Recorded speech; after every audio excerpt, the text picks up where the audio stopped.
This guy's body is completely covered in cursed runes and battle scars, and he's treated like by his own team. But why? Born into a powerful family, branded a failure, he exists for one purpose only: to absorb the curses and wounds of the world's hero squad. The silver-haired princess orders him to strip yet another curse from the blonde hero. Crash obeys. His dark power rips the poison straight out of the hero's veins and dumps it into his own shattered body. His job is to take their pain, and he's not even worth a second glance. All of this while a colossal, skeletal boss looms over them, ready to wipe humanity off the map. Then something goes wrong. The hero isn't fighting. He looks bored. He announces the world is finished and drops the bomb. His real power is regression. He's cracking open a gate to the past for himself and his 3 companions, and leaving Crash behind to be slaughtered. When Crash begs for help, the hero smiles, cold and cruel, and hands him the truth like a knife to the gut. Crash was never a comrade. He was a disposable item meant to be used until broken, then swapped out for a fresh version in the next timeline. And it wasn't just the hero. Every single member of that group owed Crash a debt written in blood. Abella, the Tower Witch, begged him to take her curses so she could keep casting. And when Crash, rotting from the inside out, went looking for something just to dull the pain, she attacked him. Mary Diana, the Empire's most powerful knight, made his days at the Academy a living hell. She beat him, mocked his Valheim roots, called him a liar, knowing full well he couldn't fight back. Sigrun, the very princess barking orders at him, turned on him in the final moment and defended the traitor hero without a second thought. Crash even gave up an eye for these people and got nothing but silence and contempt in return. Pure rage floods through him as the weight of it all crashes down. His sacrifice meant nothing. His pain meant nothing. Refusing to be thrown out like garbage, he forces his broken body forward and fires the Black Hood. Not at a curse this time, but at Arthur's regression power itself. The magic lunges forward, a dark hand closing around the hero from behind. Crash expects a lock. There is none. Arthur never treasured that power. To him, reliving the apocalypse over and over was its own curse. And in that moment, Crash understands. Arthur didn't just leave him behind. He handed him the one thing he wanted to be rid of and used Crash to do it. Even this was one last job, but none of that stops him. Crash tears the time travel magic apart at the exact moment the giant scythe obliterates reality itself. Then silence, birds, warm air. Crash's eyes snap open. No battlefield, no corpses, a soft bed. He bolts to a mirror and stares at his 10-year-old face, staring back, wide-eyed, untouched, with no idea what's coming. The regression worked. The power is his now. But this time, the disposable item remembers everything, and he will never be anyone's tool again. The world erosion is a phenomenon that corrodes the earth, dragging it into another dimension. After the event, drastic environmental changes occur, and they worsen with each new incursion. Between incursions, humanoid creatures emerge. They are known as the invaders of worlds. The moment they appear, their malevolent presence spreads terror. People run in panic as they watch the invaders devastate the villages. But there are humans who resist the erosion's advance. They fight against these invading monsters. Knights and mages are among those facing them right now. Together they are called the Blue Generation. The hero whose body can seal curses also joined the Blue Generation. In the end, he is treated like a vessel for curses and betrayed by his own comrades. Crash Valheim lived a miserable life until the day he woke up in the past at 13 years old. He wakes up in shock, realizing his friend's magic worked and sent him back in time. He is in his old childhood room. Moments ago, he faced a deadly cold. Now he feels the summer heat. He understands that his gamble using the Black Hood on Arthur brought him back to Greenpine Manor. The magic not only worked, it also stole Lord Arthur's ability. Confusion floods his thoughts. He wonders how it was possible to steal his former comrade's ability. The Black Hood's ability can be used freely with no apparent restrictions. However, to steal a target's possession, the user must unlock a lock generated upon activation. The lock's difficulty is based on the owner's affinity for the item. This increases the difficulty of the theft, an ability that could transfer 99% of the world's wealth to its wielder. It is a unique ability with an absurdly difficult theft condition, making it extremely valuable. Crash knows that the greater the target's value, the more complex the conditions for the theft. This makes him question what was going through Lord Arthur's mind, because when he activated the ability, no lock appeared. The absence of the lock can only mean one thing. Arthur wanted to get rid of that ability. The man known as the King of Heroes wanted to abandon his power of regression. Now he remembers. He had noticed something strange about Arthur lately. He remembers the constant look of exhaustion on his face. The world's imminent destruction and the endless problems drove Arthur to madness. To the King of Heroes, his ability was a curse, and that is why he tried to make the others keep their memories. The goal was for them to return together, leaving the hero behind. The theft of the ability, however, means something much deeper. It means that the Arthur that Crash knew lost the ability and was left behind in the doomed world. There he is crushed by the Blue Death Knight's meteor. The conclusion is clear that Arthur died to be free of the ability he saw as a curse. The hero laughs and hopes that Lord Arthur is happy and resting in peace. He does this even knowing that Arthur always despised him. After all, stealing curses is not something anyone can or wants to do. They never paid attention to the companion who suffered the most, always in the group's shadows. Back then, exhaustion and sadness consumed him, leading him to cry constantly. Now he understands that Arthur just got what he deserved for being a piece of trash. In the Green Pine Mansion, the hero realizes his body is still very small. Seeing his reflection, he notices he is only 10 years old with a small but already muscular frame. It is the result of wielding a sword every day to survive in the Valheim family, the strongest clan in the Kingdom of Star. His presence in the Green Pine Mansion is proof that the trial ceremony has already happened. The Valheim family's trial ceremony is the ritual where each person's ability is revealed by a contracted god. The god's rank depends on the contractor's quality, but he was the exception among the blessed bloodlines of Valheim. With no martial talent and rejected by all the gods, he is expelled from the main house. That is why he is sent to the Green Pine Mansion, the destination for all the failures of the royal bloodline. Now only he, the greatest failure of the Valheim family, knows something crucial. He knows about the end of the world, an apocalypse that not even the Blue Generation can stop. He wonders if he is capable of stopping this apocalypse, and as a consequence, the complete destruction of the world he knows. Crash Valheim, now a child, punches the air with determination. He tells himself not to be sad. He still does not know if he will be able to stop the end of the world. But Crash is motivated and tells himself that he must stop it.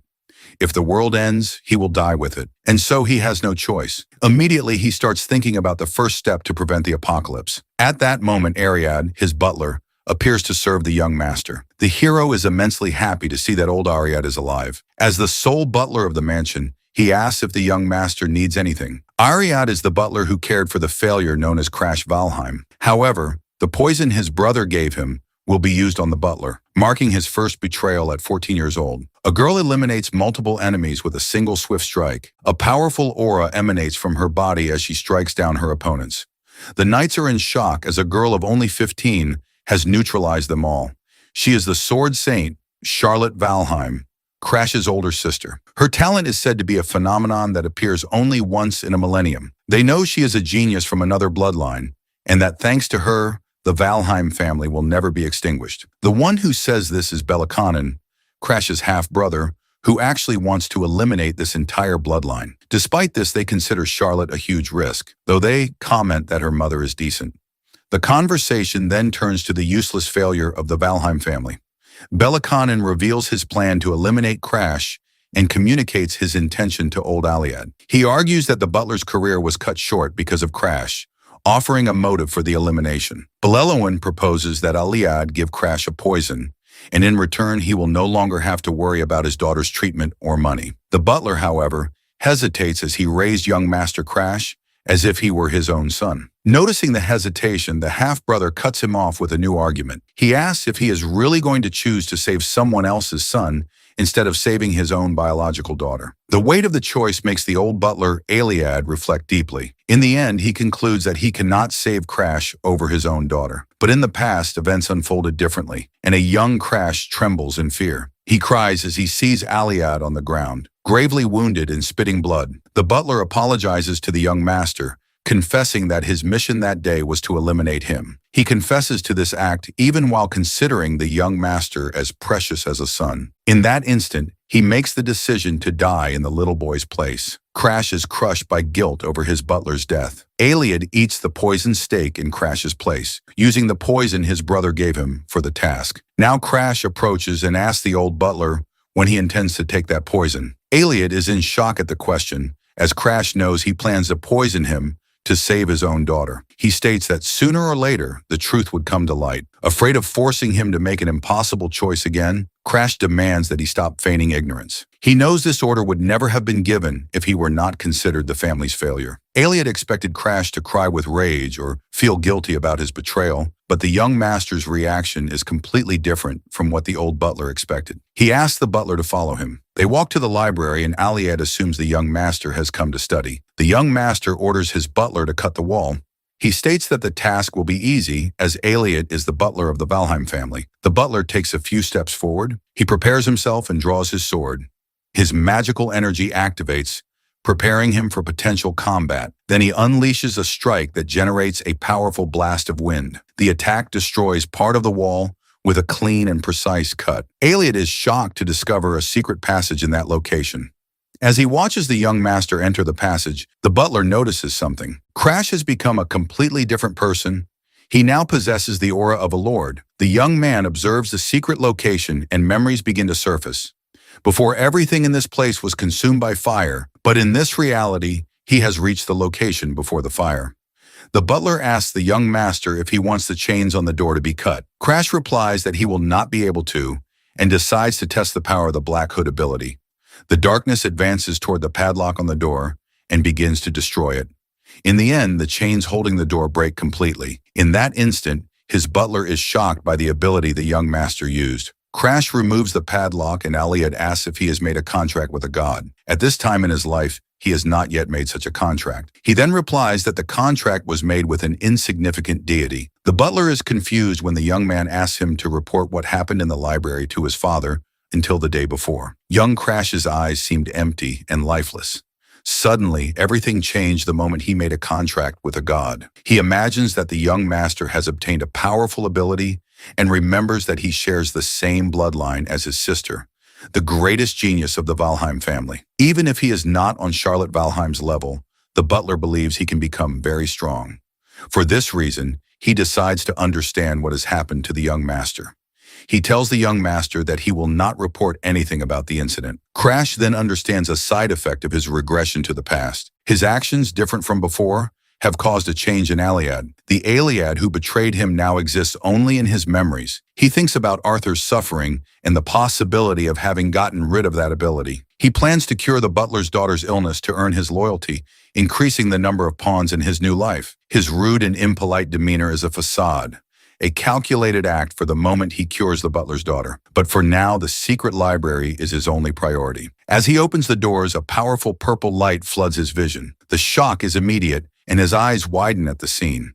Suddenly, a beam of intense magical light erupts through the door, startling him. A chill runs through his body, even for someone who has endured countless curses on his journey. In that instant, there is no doubt that the book he seeks is in this library.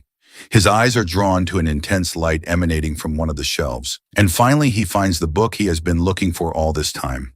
In these books, the ancestors considered failures of the Valheim family recorded their techniques and life memories. This is a product of humanity, a place where they kept their secrets to reach the pinnacle of power. At first, access was free, but it all became secret because of a single person. That person was Darius Valheim. This man was the greatest failure in the history of the Valheim lineage, but he was also the one who, consumed by the world's erosion, became the strongest of all. The image shows his smile after being consumed by the erosion. Now the secret book of his ancestors' greatest failure is in his hands. The story of Darius Valheim, the family's greatest failure, unfolds. And yet, he was the strongest in the entire history of the Valheims. At the height of his power, the most powerful warriors of the era challenged him. With his dehumanized hands and giant fangs, he created spheres of pure energy. No one was capable of stopping the monstrosity that was Darius Valheim. All who faced him met their death. Extreme blood immersion venom. That was his ability. He incorporated the world's erosion into his own body, possessing the insane secret weapon to wield such power. Half of the book is burned, and he assumes that Diamaris went mad as the erosion advanced.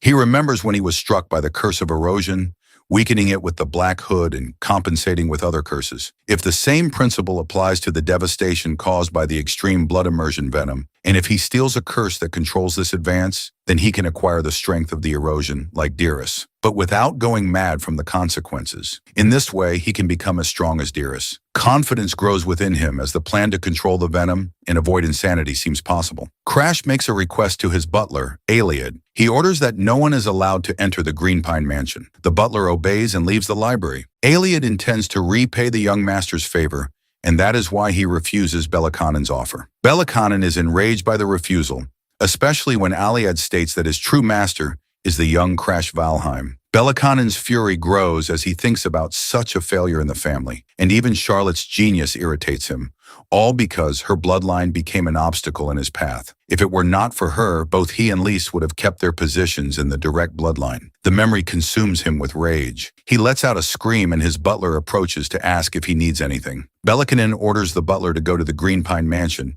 where the young Master Crash is. He demands to know why Aliad changed his mind, but the butler replies that he cannot enter the mansion. Aliad blocks entry to everyone, including the head of the family himself. Belliconen is outraged by the audacity of them preventing the owner from entering his own property. The older brother explodes in fury against the younger one, calling him an arrogant failure. Meanwhile, the hero meditates, releasing a large amount of energy in the process. He realizes he has reached the experienced beginner level. There are several stages of aura, and he is in the first, the user stage, as he has just learned to master it. The second stage is the experience level where most aura users are. He has barely reached the beginning of the path, while Charlotte, only 2 years older, is already an aura master. But not even his older sister's terrifying power was enough. In the end, she also gave in, as her power did not work against the erosion. Compared to his sister, Charlotte Valheim, he is nothing more than a beginner. The realization makes him question if he can really save the world. At this rate, his older consciousness observes him, reminding him that he will only know the answer when he tries. He orders himself to stop lamenting because before the regression, he could not even use aura. Now the situation is different. Even if he still cannot compare to his sister, he can get stronger with the secret art, a legacy left by the failures of his family. That is why Crash regains his confidence. He believes he can become stronger and that it will be enough. His butler congratulates him for reaching the experienced beginner level. The protagonist responds modestly, saying it was nothing special. He then asks why the butler waited for his meditation to end. Aliad informs him that his fiancée, Bianca Hardenhearts, has arrived at the Green Pine Mansion. The news leaves Crash stunned. Bianca is known by a fearsome nickname, the White Demon. She was the leader who, as a pawn of the World Eaters, tried to destroy everything and earned that nickname by defeating the strongest Celestials. Now she is just the youngest daughter of the Hardens family. Their marriage is a political arrangement. The Hardens rule the North, and the Valheims use this alliance to connect with a powerful martial family. Thus, the two children are mere instruments for their families. He has business with Bianca, but her visit is unexpected. Bianca is the youngest daughter of the Hardenarts, the rulers of the North, and was born after her mother was taken by the curse of erosion. She carries the curse of the Snow Doll, a condition that left her devoid of emotions from birth. The curse struck her unbreakable soul and corrupted her body, preventing her from forming a contract with a god. She is treated as a cursed child born in exchange for her mother's life. That is why Bianca is treated coldly by the Hardens family. He wonders if Bianca hates him for some reason. As long as he does not steal her curse, there will be no reason for Bianca to hate him. After all, the Snow Doll is necessary to control the fury of the extreme immersion poison in her blood. He decides to change his clothes to receive her. He orders the butler to let her in so they can talk. 5 months earlier, Crash Valheim and the girl had a fight. He threw her out when he realized she only wanted the Valheim family's power. On that occasion, he demanded the apathetic girl stop pretending to be his wife. She showed no reaction, but the fight struck her deep in her soul. This is why Bianca was reluctant to go to the Green Pine Mansion. Her parents warned her that their survival depended on winning the young Valheim's heart. So even though she wanted no part in the plan, she went against her will. She was told that the fate of the Hardens family was in her hands. She reflects that if she were not being forced into marriage by her family, she would not be stuck with a loser like him. Despite showing no reaction, she feels uneasy, and shows anxiety upon arriving at the mansion. The girl is certain that in an ideal reality, she would reject someone like him. Crash arrives to greet her, and the moment promises to be grim. However, he is kind and says he will reprimand the maid for serving hot tea to his fiancée Bianca. The girl shows no reaction to Crash Valheim's kindness. He comments on the weather and invites her for a walk in the garden to see the flowers. He then asks a servant to bring macadamia cookies for them both. He tells Bianca the journey must have been difficult and that they need to see each other in person since they are getting married. He observes that she speaks as if she is in front of a superior, not her future spouse. The girl notices he is different than before and finds this change strange. Before his gaze was sharp, but now he seems like a completely different person. He observes the nature around them, commenting that the place is very peaceful. Faced with such strangeness, Bianca asks if he is really Crash Valheim. The two stare at each other the moment she asks the question. He controls his reaction to avoid giving himself away. He scratches his head once again, pondering what to say. The young master then asks if he is really so different from how he used to be. In that instant, he releases a murderous intent that Bianca perceives, and a sinister aura envelops him. She apologizes for bringing it up, and he realizes he has scared her. His memories of that time are a mess, and he does not remember how he treated her. Looking at her apathetic face, he recognizes Bianca's signature expression. It is the same expression she wore when he met his end at the Northern Frozen Sea mansion. He tries to change the subject, revealing that he made a contract with God. The woman concludes that his personality changed because of this contract. It is then that he says he has a proposal for her. She asks if the proposal is to annul the marriage now that he has made a contract with God. Crash interprets this to mean she does not want to marry someone like him, and that her desire to annul the engagement reveals her low self-esteem. However, the girl hears his assumption and neither corrects him nor denies the accusation. On the contrary, she affirms that she is his wife and declares that nothing will change that fact. He is genuinely surprised to hear Bianca say this without any trace of a lie. Crash decides to return to the main topic and talks about the ability he has awakened. He reveals that he intends to steal Bianca's curse for himself. She finds it strange that he wants to steal a curse that not even the greatest experts could break. She asks if he intends to handle the curse alone, and he confirms, wanting to use it to grant her any wish. She knows Crash is treated as a failure, and that a barrier exists between him and the main family. The girl deduces that he is tired of everything and wants to use her curse to erase his own emotions. She wonders if this is what they call a disease of the heart. After all, a mage once told her that when someone reaches their maximum mental potential, they get a disease of the heart. Succumbing to this disease can lead a person to take their own life or to become kind, as if they were a different person. It is a dangerous time where certain behavioral changes are warning signs of an imminent end.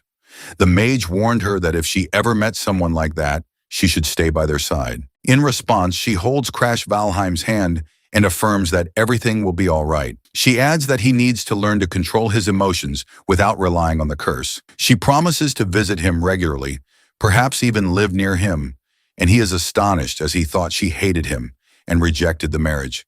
Bianca replies that even if that were true, she would never abandon someone in danger. He understands that Bianca is the type to act without hesitation once she makes a decision, but she is interpreting everything wrong. He fears she will refuse to give up the curse, and for that reason, he decides to activate his ability immediately. He then activates the Black Hood's ability, which manifests and surrounds the girl. His hand passes through her and begins to steal the curse from her body. The condition for the unlock is activated, but something surprises him in the process. After all, the first condition requires him to become friends with Bianca. Crash realizes this will be a problem, as the curse is recognized as part of her body and holds value because she was born with it. To unlock the condition, he needs to become friends with the White Demon, a task more difficult than becoming her husband. If he sends her away, it is only a matter of time until she becomes the White Demon.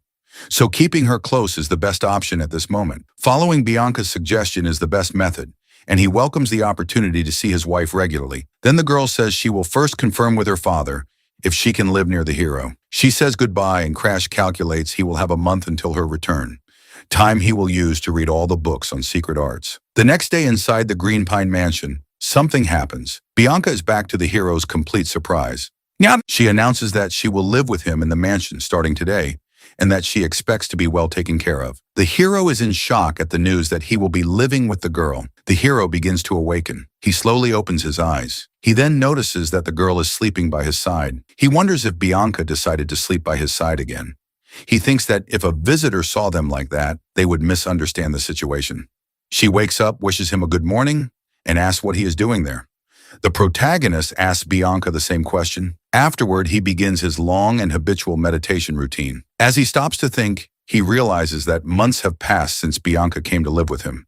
He remembers the day she arrived and announced she would be living with him in the Green Pine Mansion. When she was placed under his care, the hero was completely shocked. She was moving in because her family gave permission without even consulting him. He thought about asking if she would be okay far from her family since she was only 12 years old. But when you have no emotions, affection for family disappears, and she was indifferent. This turned out to be a good opportunity to befriend her and fulfill the requirement to steal the curse. It all happened in the summer, and now it is almost winter, with nearly half a year having passed. The opening of Rahern Academy, established by the Four Great Kingdoms and the Empire, is approaching. It trains people capable of opposing the erosion of the world, accepting students between 15 and 20 years of age. Before his regression, it was this academy that produced countless members of the Blue Generation. It was because of that scum that he died, and the mere memory fills him with rage. Because he knows their weaknesses better than anyone, he will steal their skills. He turns 14 next year, and only 365 days remain until enrollment. That is why he must grow stronger by then, stealing the skills he needs. He is beginning to hit the limits of his talent, which restrict him to the level of a novice, the first step toward becoming an expert. His only choice is to steal Bianca's doll curse as soon as possible and learn to use the blood immersion poison. He enters the room and finds Bianca, who was waiting for him, reading a book. Bianca states that she cannot leave Crash Valheim alone.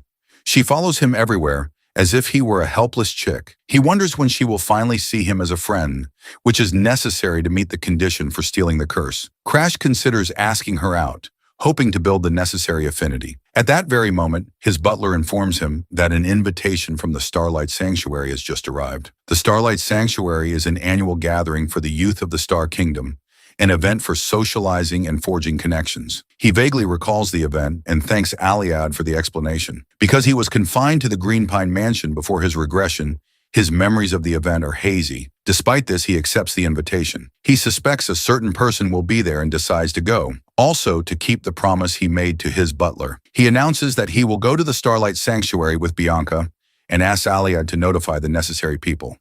Bianca warns him that the other attendees at the Starlight Sanctuary will surely try to criticize him. He knows she is right, but he is more worried about what they might say to Bianca. She, however, does not back down and affirms that she will go with him to the Starlight Sanctuary. He argues that it is his duty as her fiancé to protect her from such situations. He clarifies that he is not asking as her fiancé, but because he wants to know her true feelings. She sees the look of pity on his face, and it bothers her once again. For the past few months, Crash has treated her with a strange and unexpected kindness. He takes her with him to the library and even asks what she wants for breakfast. He lets her sleep peacefully under a tree while he tends to his own affairs. The girl feels genuinely happy to be treated with such kindness, something she never experienced in the Harden household. It gets to the point where she almost forgets the terrible first impression she had of him. She realizes she is starting to like Crash and states that she wants to go with him of her own free will, not just as his fiancé. Crash is visibly surprised to hear Bianca's words. In light of this, he agrees to let her accompany him to the Starlight Sanctuary. They depart by carriage, passing the Grand Garayu Pavilion on the way. She notices that he has rented out the region's most famous landmark entirely and realizes the immense wealth they possess. In this world, the reason nobles are respected is because they fight the world's erosion in place of the commoners. And yet, these party-obsessed people are considered the future of Starlon. At that moment, the hero and his fiancée Bianca arrive and enter the hall. He doubts there are many decent people in the Star Sanctuary. As soon as they enter, comments arise about him being the family's useless son and her the cursed woman of the Northern Conqueror. Being in the middle of these false nobles will not be effective until someone gets excited by Valheim's arrival, considering him interesting and different from the others. This proves that there are some true nobles in this place. This is Treso Barak Hogma. At his side is the Elflia. And finally, the third is the wood archer Annex Glazer. Together, the trio will be known as the Heroes of Starlon. The reason for their interest in him is specific. The hero is certain it is because of Charlotte, Crash's older sister. She commented that many praised her dress and that no one in the sanctuary is capable of defeating her in combat. Charlotte found the gathering very boring and boasted excessively. Judging by the atmosphere, the hero realizes his sister has already caused trouble and decides to leave the sanctuary as soon as possible. In that instant, Bianca pulls on his suit to get his attention. She tells him not to mind what people are saying, but he replies that he is actually thinking of his sister. He claims he does not care about the insults and notices that she, also a target of their scorn, worries more about him than herself. Suddenly, they overhear people talking about the couple, referring to them without using their names. When the young master and his fiancée Bianca approach, everyone falls silent. They announce the arrival of Lord Darling Danfelion to the Star Sanctuary for the gathering. The center of attention from the alchemy castle Darling appears. He is the strangest among the eccentric nobles. The protagonist's body is covered in curse marks. A person tries to touch his body asking why he is like this. The same person comments that this type of curse erosion can be resolved in a certain way. She claims she can cure him and asks if he is interested in being her test subject. Seeing he has no energy to respond, she assumes he accepts the proposal. She states that the healing session will begin immediately. The woman then does something that makes Crash's eyes go wide. She approaches slowly, intending to kiss him on the mouth. The hero stops him. The figure before him is the Lord of the Alchemy Castle, Darling Danfelion. It is the first time he meets the man who will later be known as the King of Alchemy. In the present, he charms everyone at the ball. The hero cannot believe this attention-addicted stalker is in a place with so many people. The hero then approaches Bianca seeking help to deal with the situation. She continues eating and responds apathetically, saying she will stay exactly where she is. The hero approaches Darling to start a conversation, but the alchemist does not recognize him. However, when the young man introduces himself as Crash Valheim, the name sparks a faint memory in Darling. Then the memory clicks into place. He is Charlotte's younger brother, and the resemblance between them is remarkable. Realizing the connection, the nobleman is fascinated by the fact that he is Charlotte's brother. Darling asks if he has some business with him, and speculates that his clothes must have caught the boy's eye. The hero ignores the taunt and changes the subject, revealing that he knows about Darling's research on the world's erosion. The revelation instantly piques Darling's interest in the boy. Darling remarks that he is quite a provocative boy. He states that his interest is piqued, and the two withdraw to a private room, closing the door behind them. The future king of alchemy asks Crash his age. Darling picks up 2 swords as the hero answers that he is 13 years old. The alchemist remarks that he looks young, but his aura is completely at odds with his age. Internally, he feels like an academy veteran, so he decides to get straight to the point. The king of alchemy orders him to say everything he has to say. In that moment, the protagonist grips his sword and begins to tremble. His eyes widen as he witnesses a bewildering sight. The king of alchemy strikes with his sword, and the boy parries at the last second. He then dodges and asks what Darling is doing, questioning the sudden attack. Darling replies that since he is Charlotte's brother, he wants to test his skills first. This deeply irritates the protagonist, who wanted to get straight to the point. Darling asks what he has to discuss, stating that he is listening to the proposal. The hero prepares to attack, and a dark aura forms around him. The sight surprises Darling, who had considered him a useless boy with no skills whatsoever. The hero states that he trains every day and warns Darling not to use his techniques against a student. He mentions curse enhancement and says he could help the King of Alchemy with that matter. Darling asks what he knows about alchemy to justify proposing a partnership. Hearing the question, the protagonist stares at the future King of Alchemy in silence. He then leaps into the air and spins his body. He places his sword against Darling's neck, ending the fight. He then states that the subject is the research to neutralize the world's erosion curse. He adds that the dispersers have not yet managed to break it using other curses. But to become a first-class alchemist, Darling needs to validate this research. Knowing this, the hero wants to help Darling become a great alchemist. He promises to help him by using his ability to steal curses. The offer leaves the eccentric nobleman in shock once again, as he realizes the boy has an aura and is not useless and unskilled. Darling realizes that if the boy's words are true, this will be the perfect opportunity to test the supply and demand of curse neutralization. He asks if he can become his boyfriend in return. But what Crash wanted was a remedy to reduce the curses. Mixing remedies is Darling's specialty, and he confirms he will do what was asked. The Blue Generation had extraordinary abilities, but still failed to prevent the world's destruction. That is why a useless person like him needs to use every means possible, including remedies. Darling had heard he lost his motivation from being compared to Charlotte, but now he realizes that was a lie. While she is an overwhelming genius, he is a twisted individual. The eccentric and utterly distinct nature of the siblings excites Darling. In response, he asks the young man a direct question. He asks if the boy intends to attend Rayharn Academy. With a confident look, the young man affirms that he obviously will. The answer leaves the future king of alchemy completely enchanted. He declares that he will mix the remedies for the curse and is very excited to cooperate with Crash. Crash, however, has one more request. He mentions the discoloration disease, an incurable condition that darkens the victim's skin until death. The young master then orders him to create a cure for this curse. The alchemist, however, states that the disease is incurable and that creating a cure is impossible even for him. Coming from the future, Crash knows that Darling will eventually find the cure. Darling clenches his fists and considers a response. Crash insists that he will be able to find a cure for the curse.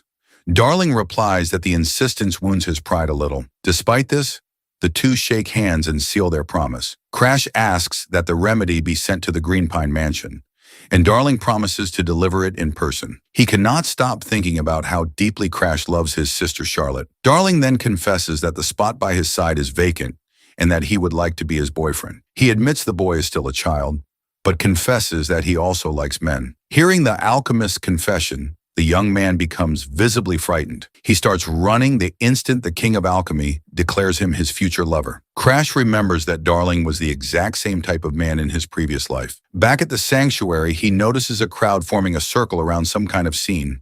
With a grim expression, he runs to see what is happening. In the center of the circle, a man holds Bianca by the arm, but her expression remains indifferent. Even with her arm gripped tightly, her thoughts are only of Crash. The moment he appears, she calls his name with an apathetic gaze. In that instant, Crash lands a kick on the man holding Bianca's arm. The impact sends the aggressor flying, making him crash into a table. The man was trying to take his fiancée by force. In response, Crash confronts him and demands to know what he thinks he is doing. He questions why the man dared to take his betrothed against her will. The man reacts in shock to the accusation. Crash points out that he was putting his hands on a 12-year-old girl, his fury evident. He asks if the man has that kind of taste, and the frightened guard vehemently denies it. The man defends himself, claiming he was only following orders from Princess Clea. Crash is surprised to hear the name Clea Stalin. The second princess ordered him to take Lady Bianca, and since she resisted, he had to use force. Bianca watches everything in silence, and Crash decides to believe the man's story. After all, she is the youngest daughter of the Hardened Hearts, the rulers of the North, and the curse has tarnished the family's reputation among the nobles. Crash wonders why the princess would go to the trouble of summoning Bianca personally. He is certain that something is wrong. He searches for the real reason behind the princess's order. Then another connection forms in his mind. Someone close to the princess. The memory of that malicious boy's face surfaces. It was Annex, the man who obsessively stalked his sister. Even after his defeat at the Star Sanctuary, Annex's hatred and sick admiration for Charlotte persist. Annex knows he can never defeat Charlotte, so now his sights are set on him. Crash now understands the stalker's plan. With the truth in mind, Crash turns back to the guard. His attitude changes completely, and he allows the man to carry out his task. However, he sets one condition. He wants to see Lord Annex, not the second princess. He states that the guard serves the princess without knowing who is really pulling the strings. And so he and Bianca head to the meeting with the princess and Lord Annex. The two of them walk down the hall towards their destination. On the way, Crash reflects on why Bianca refused the order.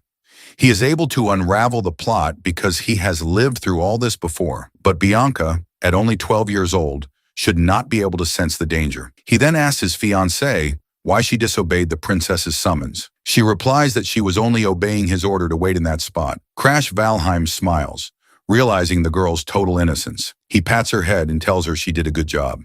Suddenly, Annex starts to laugh. He is surprised to see the protagonist arrive. Crash says he came to see him, and Annex is pleased with the answer. The order was to allow young Master Crash inside the moment he arrived. The protagonist realizes the order was meant for Treso, Barak Hogma. He wonders who considered him such a skilled dual-wielding swordsman and where it all went wrong. Crash is relieved to learn that Annex gave an order to help him.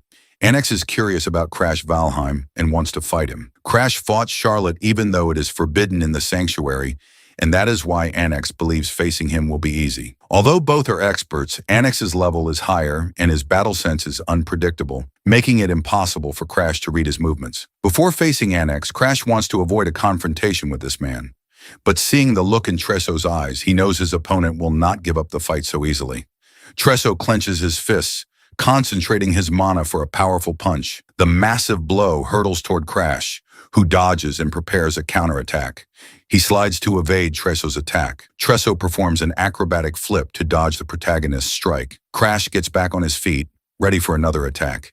He kicks Tresso with all his strength, and the blow connects. His gaze is one of rage and precision fixed on his enemy. Then he unleashes the one-in punch onto Grasso. The impact slams his enemy to the ground, knocking him unconscious. The protagonist sighs, ending the fight quickly and easily. Moments later, he wakes up and accuses Crash Valheim of being cruel. Crash replies that he was the one who challenged him and that he could have avoided the fight. Now Tigresso says he will get his weapon so they can fight again. The young master asks if Tresso can even continue the fight. Even though he is injured, he smiles, confident about a second round. However, he suddenly collapses from the damage sustained in the fight. He passes out completely, unable to continue to a second round. He explains to Bianca that he used a secret family technique in the fight. The one-in punch came from a failure of the Valheim family. It is a secret technique that unleashes maximum destructive power at close range and causes internal damage before his return.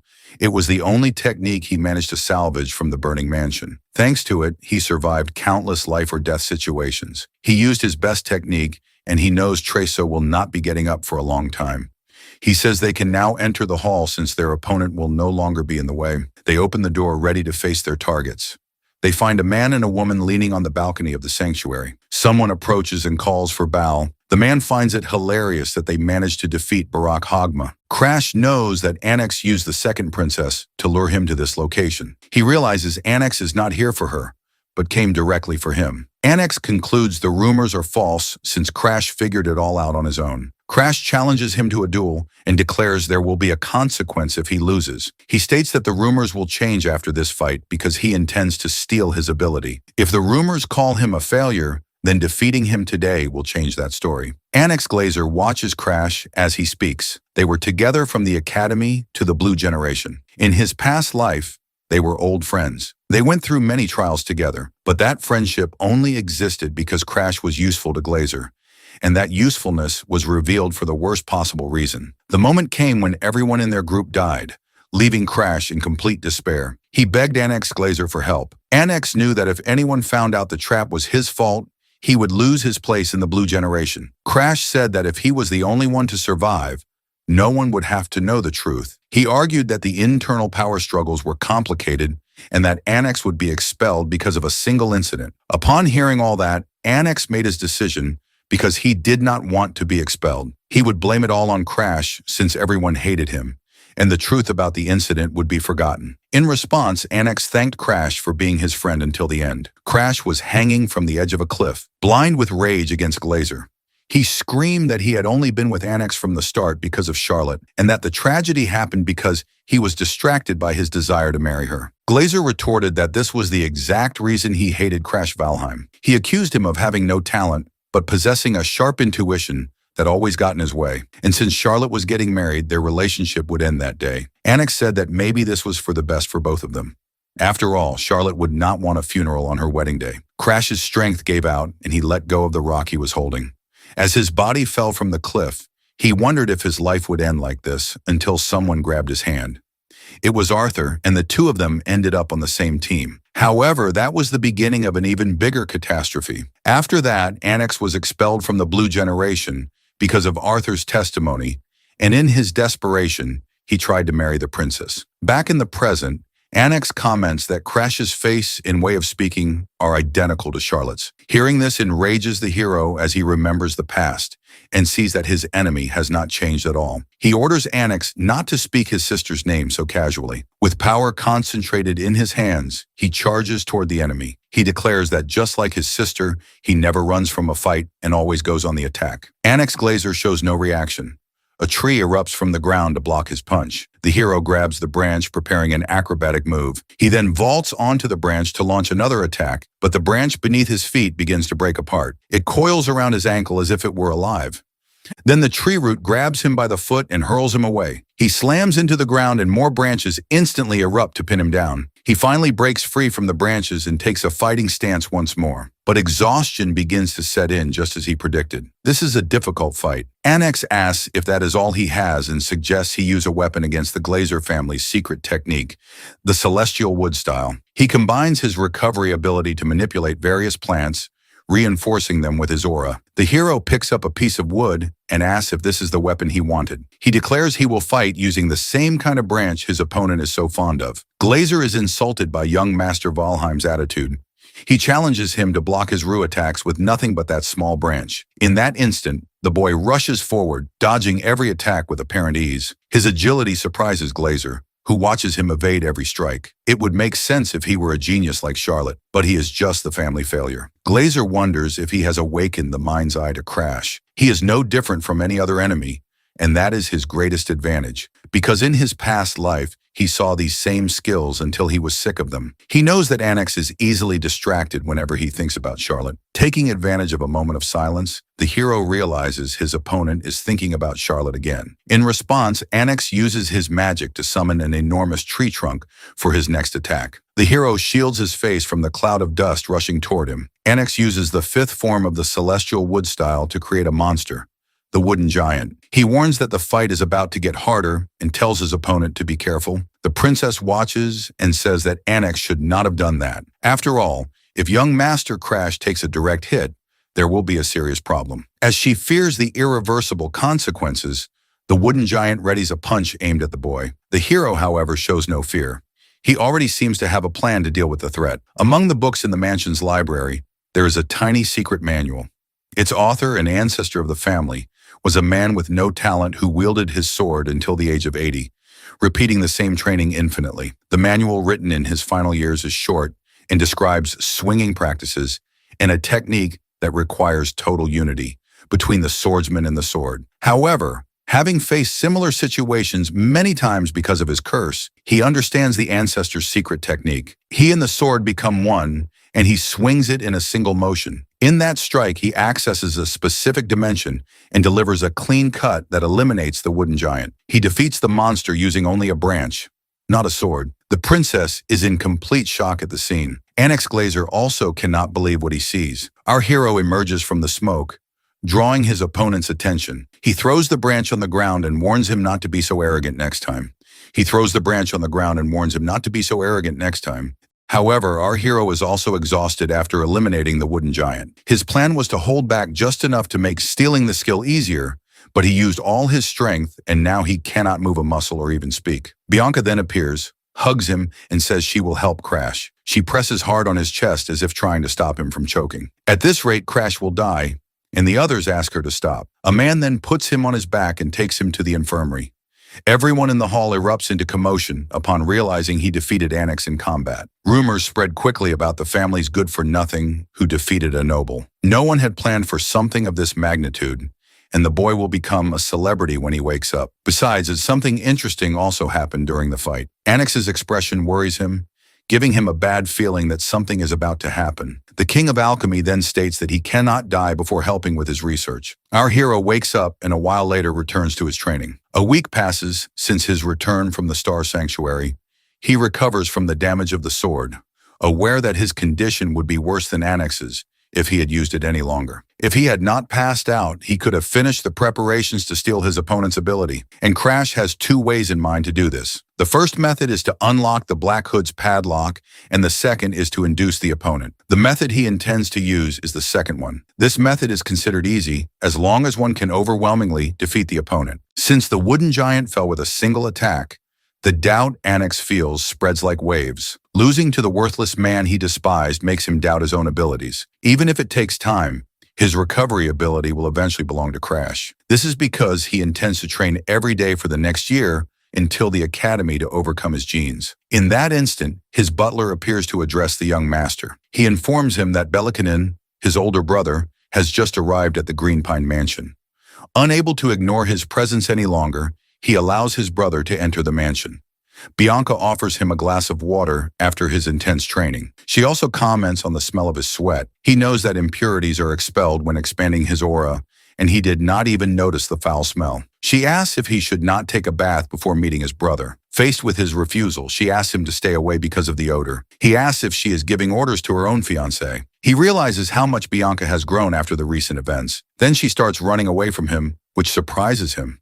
He sees her as a younger sister and cannot resist teasing her. His acquaintances from before the regression would be watching him coldly now. He immediately thinks of Lord Arthur's reaction, which would be completely apathetic. He believes Arthur would call him soft and say that at this rate he would not be able to stop the world's destruction. Thinking of Arthur makes his mind wander for a moment. He hates to admit that, except for the final moment. Arthur was always a hero on the front lines who never let his guard down. The teasing is interrupted when his older brother finally appears. Bellican in Valheim notices the two are having fun and accuses his brother of flirting with his fiancée. The protagonist replies that everyone needs some time to have fun. He reflects that the boy who was once so scared he would not even make eye contact now stares at him directly. He confirms that the rumors about defeating Onyx have spread and asks the reason for his visit to the Green Pine Mansion.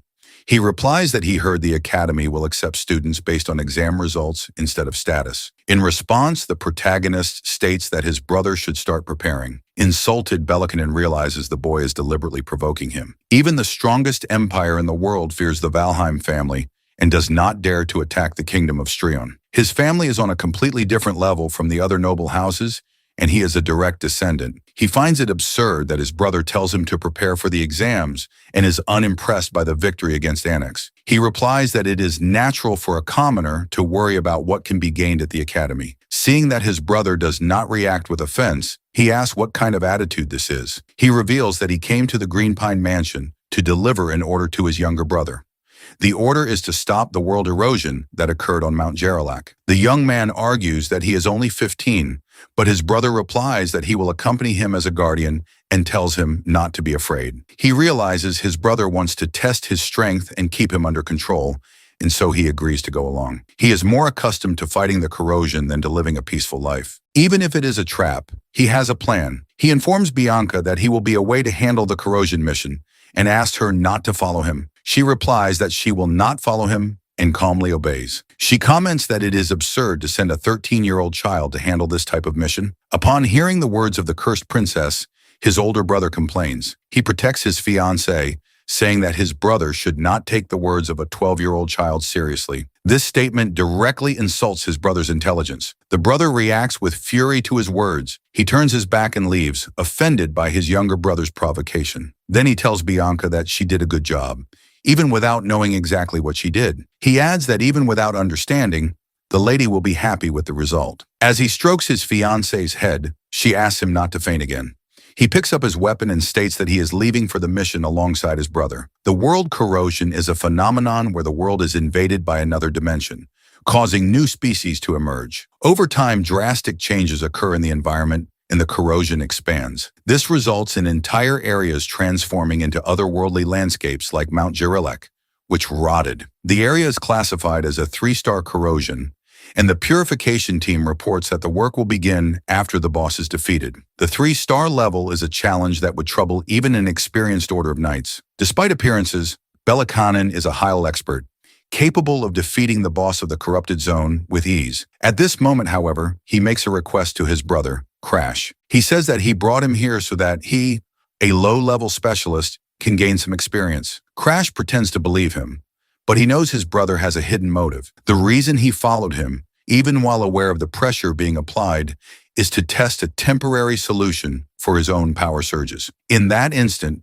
they strike down a bizarre insect from the corrupted dimension. The knights comment that at this rate, the combat will never end. Crash points to a headless, corroded creature covered in teeth and warns that they must protect their bodies with aura because its bite causes swelling. The knights ask if Crash has ever fought in a corrupted world before. One of them observes that it is already strange for a 13-year-old boy to get so close to a zone like this. His brother comments that for someone so useless, he is far too calm in his first corrupted zone. After all, when he himself saw a corrupted zone at 15, His pride was shattered. He wonders how his younger brother can give advice to the knights, a reaction completely different from his own first experience. Seeing the smile on Crash's face, he tries not to compare himself to the boy. His ego is already shaken by his younger brother's performance. He grips the sword with trembling hands, watching his brother instruct the knights. Then he activates an aura that envelops the blade of his sword.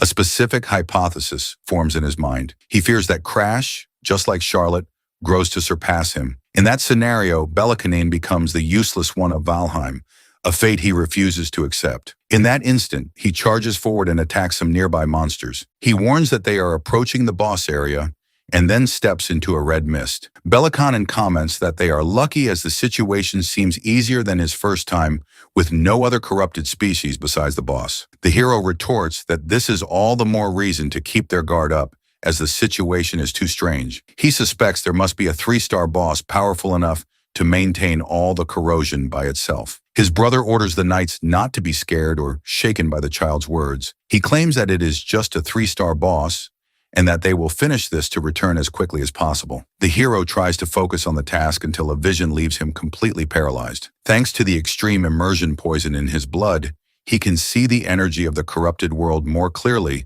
than before the regression. He holds the mask, aware that he needs to swallow this reality. The tension mounts as the decisive moment approaches. Amidst the smoke, his body contorts and a violent nausea hits him. He vomits a large amount of vital fluid, the process leaving him severely injured. Someone asks if Lord Crash is all right, but his brother interferes, saying he just stumbled from overexerting himself. The protagonist assures them he is fine, admitting he did not expect to vomit, but the corrupted energy acts like a poison, so this reaction is expected. He has no other choice. He masters the extreme immersion poison in the blood, as instructed in the secret manual, and now tries to fuse his aura with the energy. His aura circulates like a great river, absorbing the corrupted energy and creating a new color, a hue that cannot be overwritten. This is the side effect of the surge, a consequence that leaves him terrified. He knows that under normal conditions, he would not have endured such an ordeal. He begins to channel his aura to use a secret technique from the Seikakan, a place he believed had been erased from history. Belkanin, the protagonist's older brother, widens his eyes in shock. The protagonist reacts the same way as his brother. Terrified in the face of the monster, this monster is Senenki, the demon of 1,000 faces. It prepares for combat. He orders everyone to prepare for the impending battle. The protagonist's older brother begins to envelop his sword in ice. Immediately after, he energizes it with fire. Then the sword grows and becomes completely engulfed in flames. Belkanin's ability is always impressive with immense destructive power. The protagonist knows this is Ignis, the sermon ability. This same ability burned his arm in his past life, when his brother wanted to show the power gap between them. Now he watches Belkanin ignite his sword to defeat the enemy. Before the regression, his brother was completely insane. Now he shows a very different demeanor, and the protagonist wonders if he is normal. However, the protagonist hopes that he has changed. Suddenly, a skill is used and steals someone's face.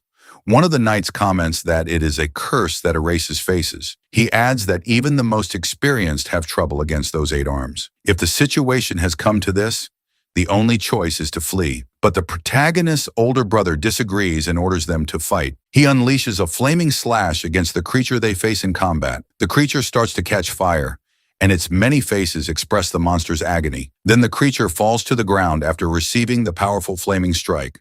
Belkanin shouts at them not to give up because he is creating an opening. The knights at his side are surprised by his leadership. As expected, even the boss is powerless against him.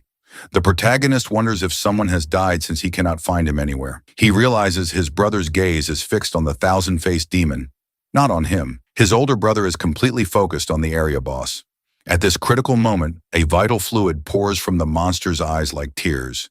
Its many faces shed the vital fluid, crying in agony. The protagonist is certain that something is wrong with the monster. He knows that at this rate, the situation will become dangerous for the group. Immediately after, his older brother leaps onto the creature, preparing another attack. Belkanin feels the immense pressure emanating from the creature. He knows they must eliminate the demon now before some anomaly occurs. He orders all the knights to attack at once, and he himself charges into the fight. The creature absorbs his aura attack which has no effect at all. He orders his knights to launch the next attack before the monster transforms any further. After all, the Knights of Valheim should not be intimidated by something like this. He asks what exactly they are doing, noticing that they are all standing still. Then the protagonist's older brother realizes he has fallen under the curse of the thousand-faced demon without even touching it. He feels a strange sensation as his face begins to melt. He realizes he is caught in the curse. His face is erased and he stands motionless before the monster. Suddenly, rain begins to fall and a storm approaches. The protagonist realizes the situation is turning against them. The brothers feel they are going to die in this dire situation.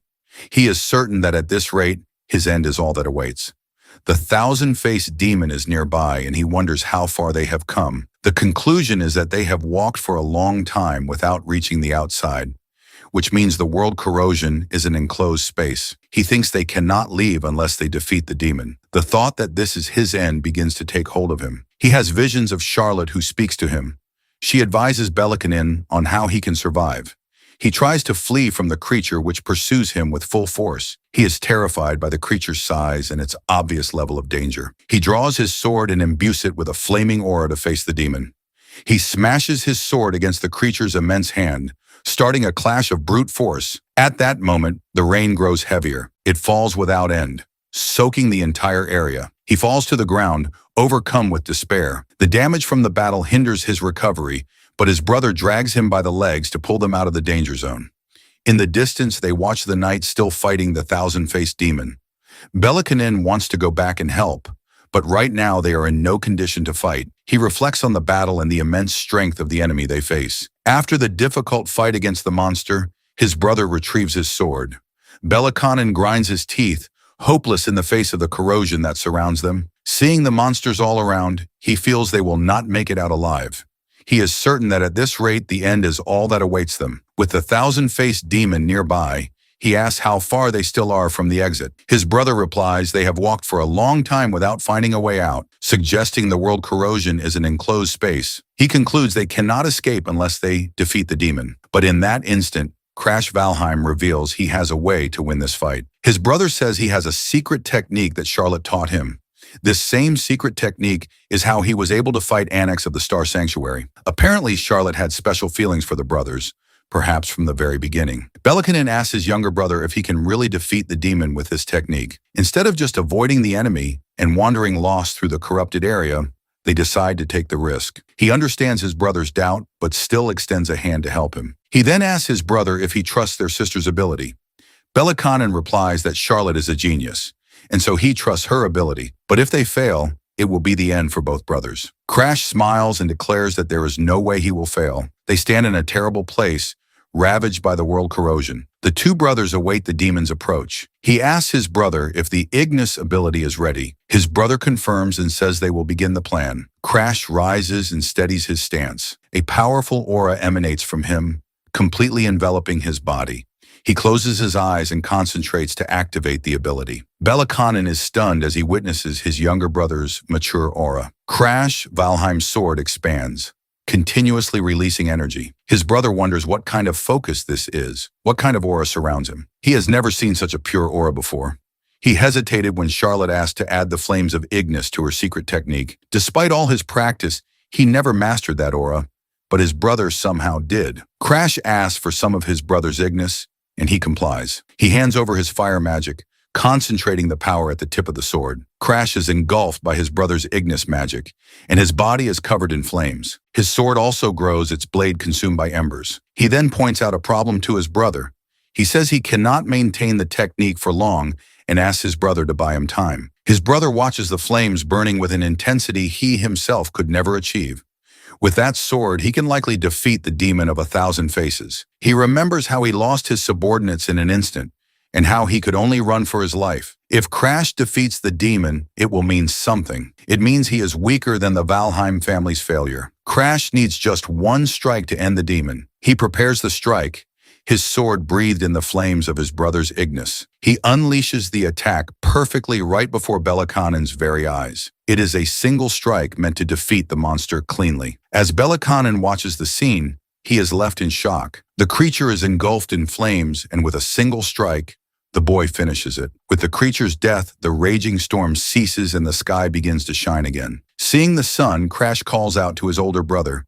He says the terrible situation is finally over. Belakanin is shocked to see how easily he accomplished it all. He begins to laugh and draws his sword. He screams at his brother, intending to eliminate him. He strikes with his sword, but Crash defends using Ignis magic on his own blade. Belakanin is shocked to see it. He wonders why he cannot use Ignis, and Crash thanks Belakanin. He thanks his brother for never changing, for being so predictable. The conditions to unlock Belakanin were clear. First, he had to willingly give a part of his Ignis to an opponent. Second, he had to acknowledge that this person controlled Ignis better than he did. And finally, his pride had to collapse. As this happens, Crash attacks his brother, severely wounding Belakanin. The flames finally incinerate the monster completely. He tears a piece from the monster with his sword. He remembers how in the beginning, he only wished to get along with his brothers. But no matter how hard he tried, that wish never came true. And he was never loved by his brother. The cause of it all was the hostility of Bello Valheim. He still holds a spark of hope that this time, Bloken will recognize him as his brother. With no other choice, he forces the piece of the monster into his brother's mouth. Seeing him writhe in pain, he recalls the sensation is the same as when he was burned on his arms and face. That is why he just watches his older brother writhe in agony. He watches until his brother's legs stop moving. Ignoring the scene below, he raises his gaze to the sky. He notes the irony of such a beautiful day and lets out a low laugh. The news that Lord Belen's Order of Knights has been decimated is announced at the main Valheim house. The corrosion level is raised to 5 stars, requiring a high-class specialist to defeat the monster. The story told is that if Lord Belakanin had not sacrificed himself, Crash would not have survived. Belakanin's personal butler weeps on hearing that his master sacrificed himself to save the useless member of the family. The head butler of Valheim announces that the brother saved by Belison's sacrifice is present. He listens to the conversation where they state that Belen's honorable death cannot be in vain. He realizes they believed his testimony and that he no longer needs to worry about it. Thanks to his brother, he obtained many results on this expedition. He confirmed that he can control the surges that occur in his 6th sense. He became more adept in the use of the extreme blood immersion poison. And through Ignis, he even gained the power of the black flames. Ignis is an ability that can set anything on fire. And when applied to the power of world corrosion, it acquired the effect of the dark flame. His only problem to solve at the main house is the investigation into the abnormal phenomena in the world corrosion zones. He knocks on the door and receives permission to enter. Hearing that the cause of the erosion is still unknown, even if it is the work of a world corridor, its main body is submerged in an eternal dream, and it can only see the real world through its undead minions. He fears running into one of them now that they have started to move. Saphira, a 4th-class investigator from the World Corrosion Investigation, is waiting for him. He notices a black star on the woman's neck. The sight of the black star leaves him in shock. He thinks that he did not expect to find her so soon. He calls her an undead and states that he wishes to make a contract with her. He points his finger at her and declares that he will erase her immortality. She smiles, realizing that he is the regressor. Surprised, she drops her disguise and reveals her true sinister form. The Crimson Immortal, Garden August, is imprisoned. In the previous timeline, under Arthur's orders, an attempt to steal her immortality fails. Arthur explains that the Immortal will be trapped in a cycle of regeneration, unable to command her forces. The reason the Immortal has so many minions is that a curse prevents her real body from moving. The woman questions what is so regrettable about this, recalling the problems they faced when she raised the level of the corruption zone. Lady Sigrun warns her not to feign innocence, even if that was not her true intention. Arthur interrupts, stating that this will solve the Immortal's problem and orders an end to the useless discussion. For him, however, the situation is a shame. He regrets that Crash failed to steal the curse of immortality. Even if the boy is reborn, the task will remain impossible for him. The condition for success is absolute. He would need to become stronger than the Immortal herself. Back in the present, the woman smiles and asks if he is the regressor. She reveals her true face and declares she has found something completely useless. He responds by asking why she believes he is the regressor. She explains that a mere child proposing such a bold deal can only be a regressor. She accuses him of lying since a regressor trapped in the gears of time could not eliminate a being who transcends time itself. The boy points his hand, his ability active, and assures her he is not lying. After all, his ability is capable of stealing her immortality. He uses the Black Hood's ability and a purple spectral hand envelops the woman. She clenches her fist, beginning to manifest her own energy. To find someone capable of eliminating her, she continued to increase the world's corrosion. And now, someone capable of stealing her curse of immortality finally appears. He presents his condition. He needs her help to become stronger. He explains that the ability can only be activated when he becomes stronger than her. He would become her disciple, and in return she would sell her own soul to be free of the curse.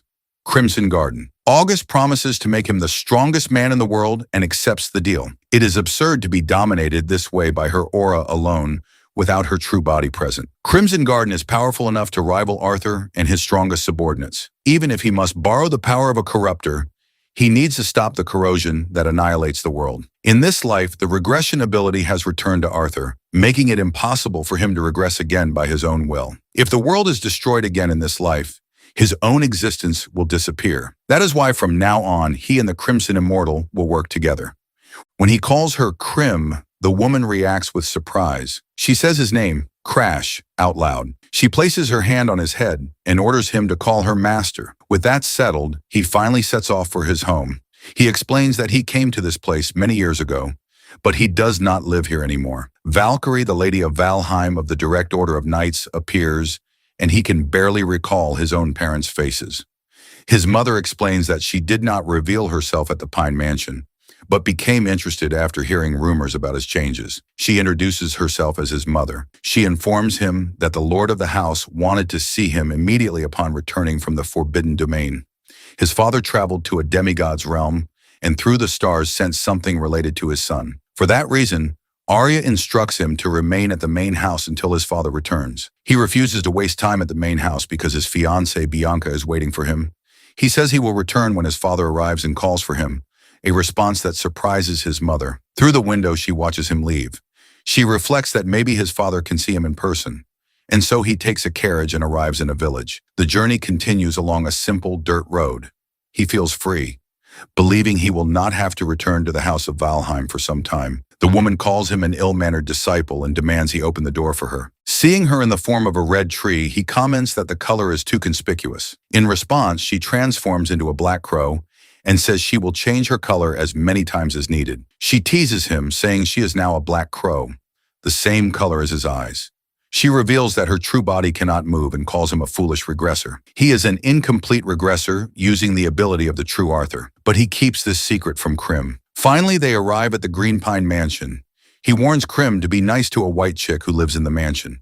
She finds it strange that there would be a chick in a mansion. At that moment, Bianca appears dressed as a white bird to welcome him. Crim realizes the white chick her master warned her about is actually his wife. Ariad also appears, and he asks if anything out of the ordinary happened. He informs him that a letter from Darlin Danfelion has arrived. In the letter, Darlin says the discoloration medicine is ready and that he prepared it quickly. He orders Arya to treat Darlin very well should he visit the mansion, because he is a benefactor. The butler reveals that Bianca was worried about him the entire time he was away. Her concern grew when she heard he was involved in the corrosion incident. She even asked for a carriage to be prepared for her. He realizes that he has not checked Bianca's condition recently. Finally, the first condition for Bianca's friendship is fulfilled. The first condition is unlocked, greatly surprising the hero. She asks if there is something wrong with her face. The hero denies it and says he just wanted to introduce a new friend. He introduces the creature as Crim, and the girl takes it in her hands without hesitating. She hugs it tightly as if it were a stuffed animal. The hero tries to warn her that Crim will not like the gesture. Now he wants to figure out how to unlock the lock on her friendship. Normally, an important person is a family member, a friend, or a lover, and the last option seems the most likely. Then she releases Crim, who flies off completely disoriented. However, the hero does not want to become the lover of an emotionless Bianca. These were not the conditions before his regression, and besides, he is an adult on the inside. The pale girl seems to like Crim and refuses to let him go, so he decides to have a serious talk with Crash. He wants to test his own strength and heads to the training area. Crash considers his level pathetic for a regressor. He states that the young man has mediocre talent. Even using his past experiences and secret techniques, he barely manages a decent result. But all this effort can be surpassed by a true genius in less than 5 years. However, Crash has a proposal. This only applies to talent, which means nothing in the face of Crim, because the hero has a unique skill, the ability to steal talent from others. He never would have escaped rock bottom, but now this body will lift him up to conquer everything from the heights. And finally, Crash has one last thing to add. Assuming a human form, he declares that in the end, he can even steal his immortality. The hero watches and feels motivated by the immortal's words. He replies that it goes without saying, and that he will obviously steal his immortality in the end. A few days pass and Darling arrives at the Green Pine Mansion to meet the hero. She calls him dear and asks if she kept him waiting long. The protagonist asks if she brought what he asked for. Then Darling reveals the darkening potion intended for the butler's daughter. The protagonist comments that Darling has always been an alchemy genius, and he thanks her. However, something seems to be bothering the alchemist. Suddenly, she hugs the hero, which leaves Crash visibly irritated. He pushes him away, but Darling insists he needs to tell him something. The alchemist reveals that Annex has changed. Annex had stopped training after losing to Charlotte, but returned to his routine after the incident at the Star Sanctuary. The hero realizes his rival was inspired after losing to him at the Sanctuary. He tells Darling that if he is done talking, he can leave as he now has plans beyond Valheim. The crow intervenes, saying he was already planning to use the alchemist to strengthen the boy's mediocre body. Anyway, he orders Darling to prepare a few items like a potion that enhances physical attributes and aura. These elixirs are extremely expensive, and their secret crafting techniques are closely guarded. They are items for a select few far beyond his reach, but the crow knows the formula and just needs to pass it on to Darling. The crow then asks if there is anything else he should expect before the tournament. After hearing about Annex, the hero asks Darling to craft a specific elixir for him.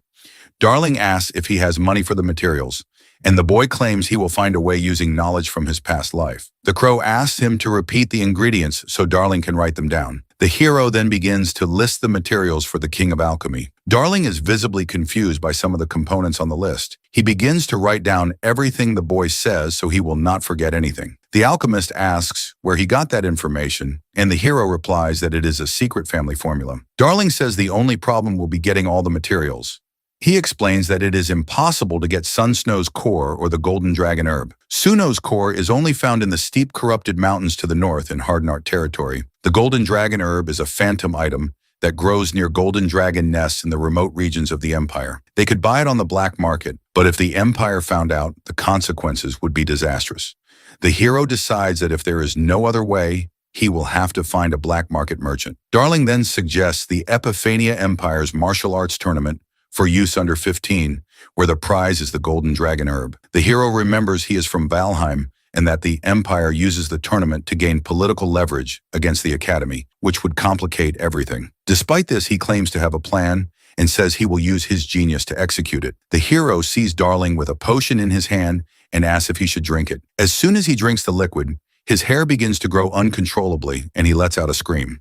He realizes he has turned into a woman, a disguise to prevent his identity from being exposed during the tournament. Darling hugs him and says that all he needs to do now is enter the competition as a girl. The crow watches the entire scene, incredulous at what he is seeing. In response, the protagonist activates his cursed stealing ability to frighten Darling. Terrified, the alchemist immediately apologizes. A few days pass, and the hero now trains intensely with the crow. He concentrates his energy while the crow concentrates his. Red energy envelops his entire body, and then he beats his wings. With this motion, he fires blasts of magic toward the protagonist.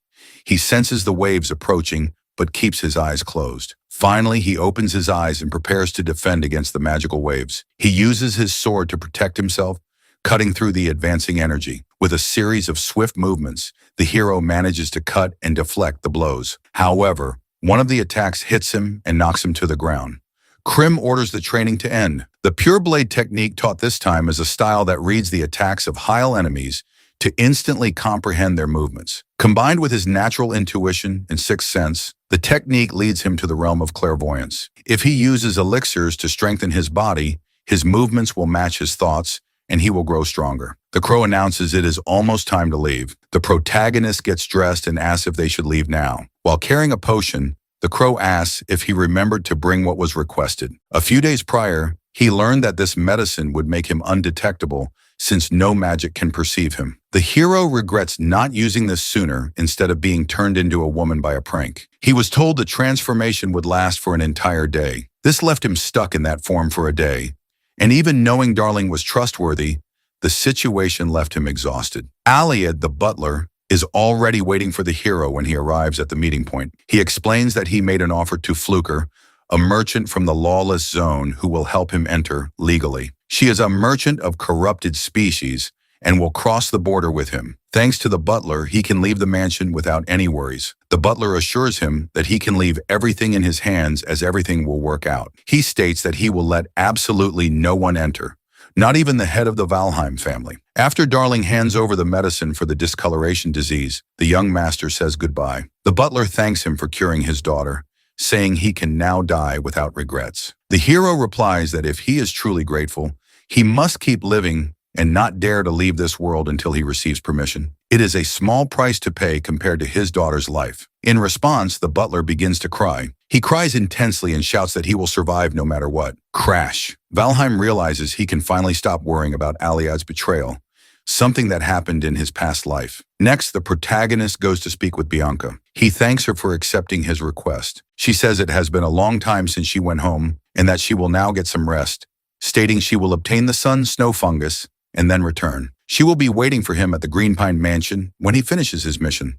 The hero promises to try to return as quickly as possible to his fiancée. He understands that was why there was so much noise the day before, and then he notices she made sandwiches for him. When he says he will eat them later, she does not show much of a reaction. She wishes Crash a safe journey, and he thanks her, wishing her the same. And so he and the crow depart for the Empire, with him in the carriage and the bird flying alongside. The protagonist wields his flaming sword in the middle of combat. With his hand, he rips out and absorbs a curse from his target. Thanks to the sixth sense, he notices that the power of corruption in the area remains stable. The cargo follows a route that avoids the sundered lands, and because of this, he is unable to absorb any curses until Krim notices a rotten apple falling from a tree. The detail catches his eye right after he comments on how the butler chose a safe route. He realizes that something is trying to stop the carriage. A group of bandits holds a girl, their intentions the worst imaginable. His companion is in shock because she could not sense the bandit's presence. The girl thinks she is going to die,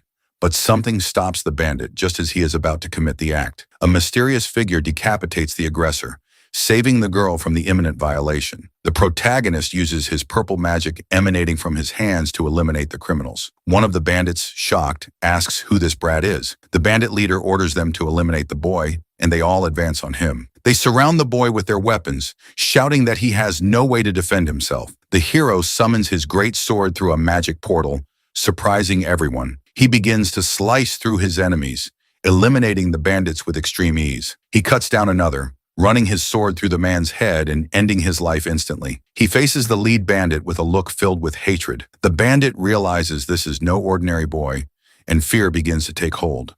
So he tries to land a single blow to eliminate the protagonist once and for all. He strikes with his axe, but the boy blocks the attack with his sword. The protagonist activates the sixth sense and begins to predict and block every attack. The criminal shouts that cheap tricks will not work, but the protagonist replies that he could handle him even without the sixth sense. The bandit announces he will use a secret technique and tries to crush the boy's head. The hero already prepares his defense, watching the blow with clear disdain. The bandit gives a wicked look as he raises his axe to strike the boy. He uses the phantom battle axe, a strike charged with immense cursed energy. The boy watches the attack with wide eyes. The strike lets out a deafening roar. In that instant, the boy's sword is completely engulfed in flames. The sight leaves his enemy terrified, breaking out in a cold sweat before this unexpected power. The protagonist states that the technique the bandit used reveals he is a disciple of the killer dog.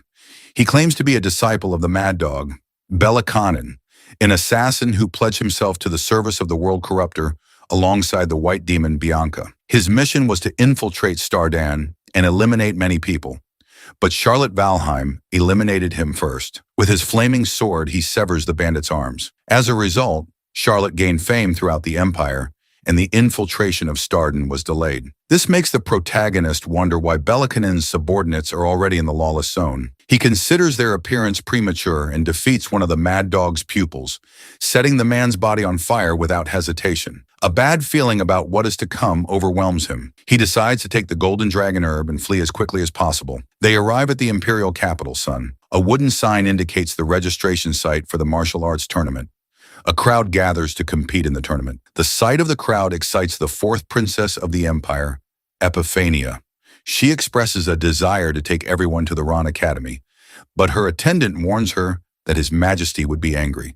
The princess orders them not to mention her father or her hallucinations. Sisley's attendant tries to tell her something important, but Sisley, the emperor's youngest daughter, refuses to listen and covers her ears with her hands. At 7 years old, she possesses a brilliant mind capable of solving complex mathematical problems.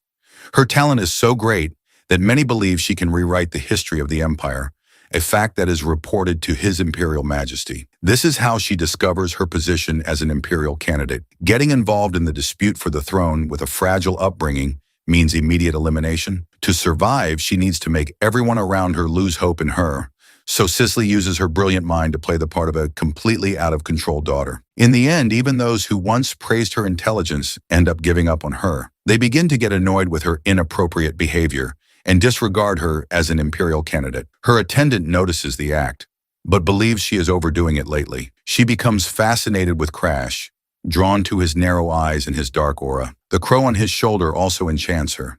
She sees him as a villain and suspects he might be a Valheim, an arch-enemy of the empire. She trusts her intuition, convinced that he is a Valheim, even though the presence of a member of that family in the empire is unthinkable. So she jumps from the mezzanine, determined to confirm with her own eyes whether or not he is a Valheim. She runs towards him, intending to expose his true identity. Suddenly, she stumbles. The moment she falls, she instinctively uses telekinesis, but the protagonist catches her, stopping her from hitting the ground. He softly says she is a troublesome girl.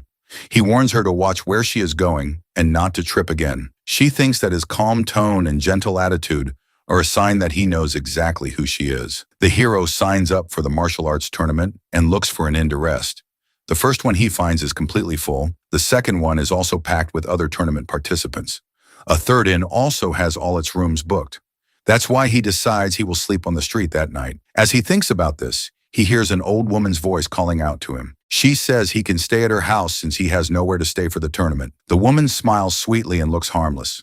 The crow finds the situation suspicious, but the hero accepts the old woman's offer. Krim comments that his mother should have taught him not to talk to strangers, but the hero is tired of sleeping on the streets since his past life. The crow considers that regressor annoying and careless, so he flies after the hero toward the old woman's house. She goes to prepare dinner and instructs him to settle into the back room on the second floor. He goes up the stairs and finds a girl standing there, looking at him. It is the same princess he met earlier at the tournament hall. The hero feels an immediate exhaustion just from looking at her. He realizes he has fallen into a trap and decides to ignore her, heading to the room to avoid trouble. He is about to open the door, but she stops him. She accuses him of ignoring a girl who is trying to talk. The hero is visibly annoyed by her words. He states that she is not his type and that there are more beautiful people in the world. He decides not to answer, and the princess finds him even more mysterious.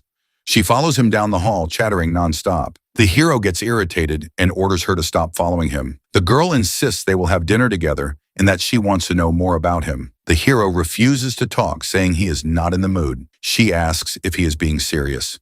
She reminds him that she is a princess and that he should not act this way toward her. She calls him by his name, Crash of Starlon, and glares at him with a threatening look. The hero realizes she figured out his origin from a trivial conversation. She reinforces that it is unacceptable for him to act that way, especially since he knows she is a princess.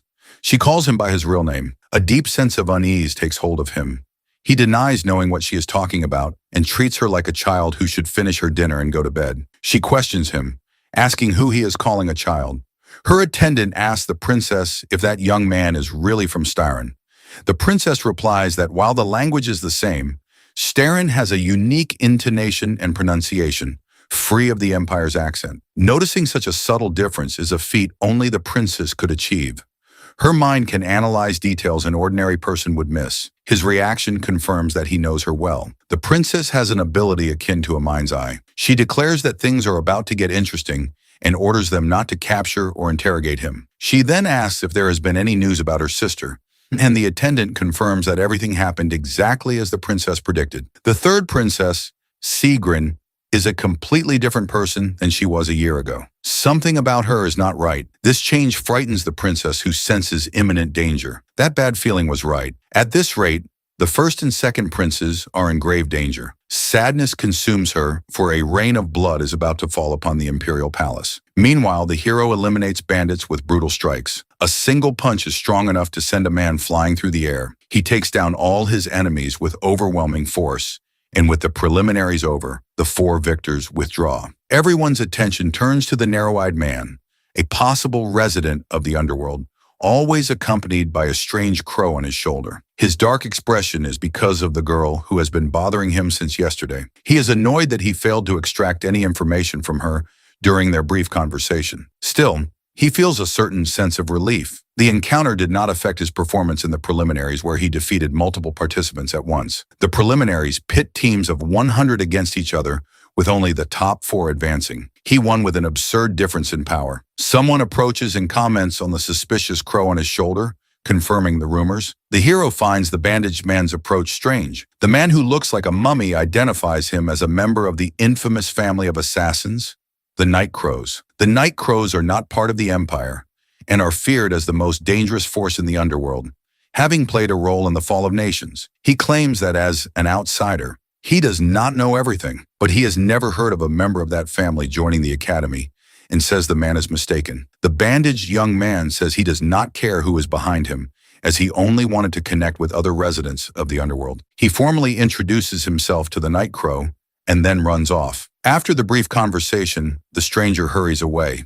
Krim comments on the young man's ugly appearance and asks if he is bothering his master. The crow takes flight, declaring it will help its master. Somehow it manages to hypnotize the strange young man. The young man returns, walking mechanically, completely hypnotized. The crow informs its master that it used a simple mind control spell.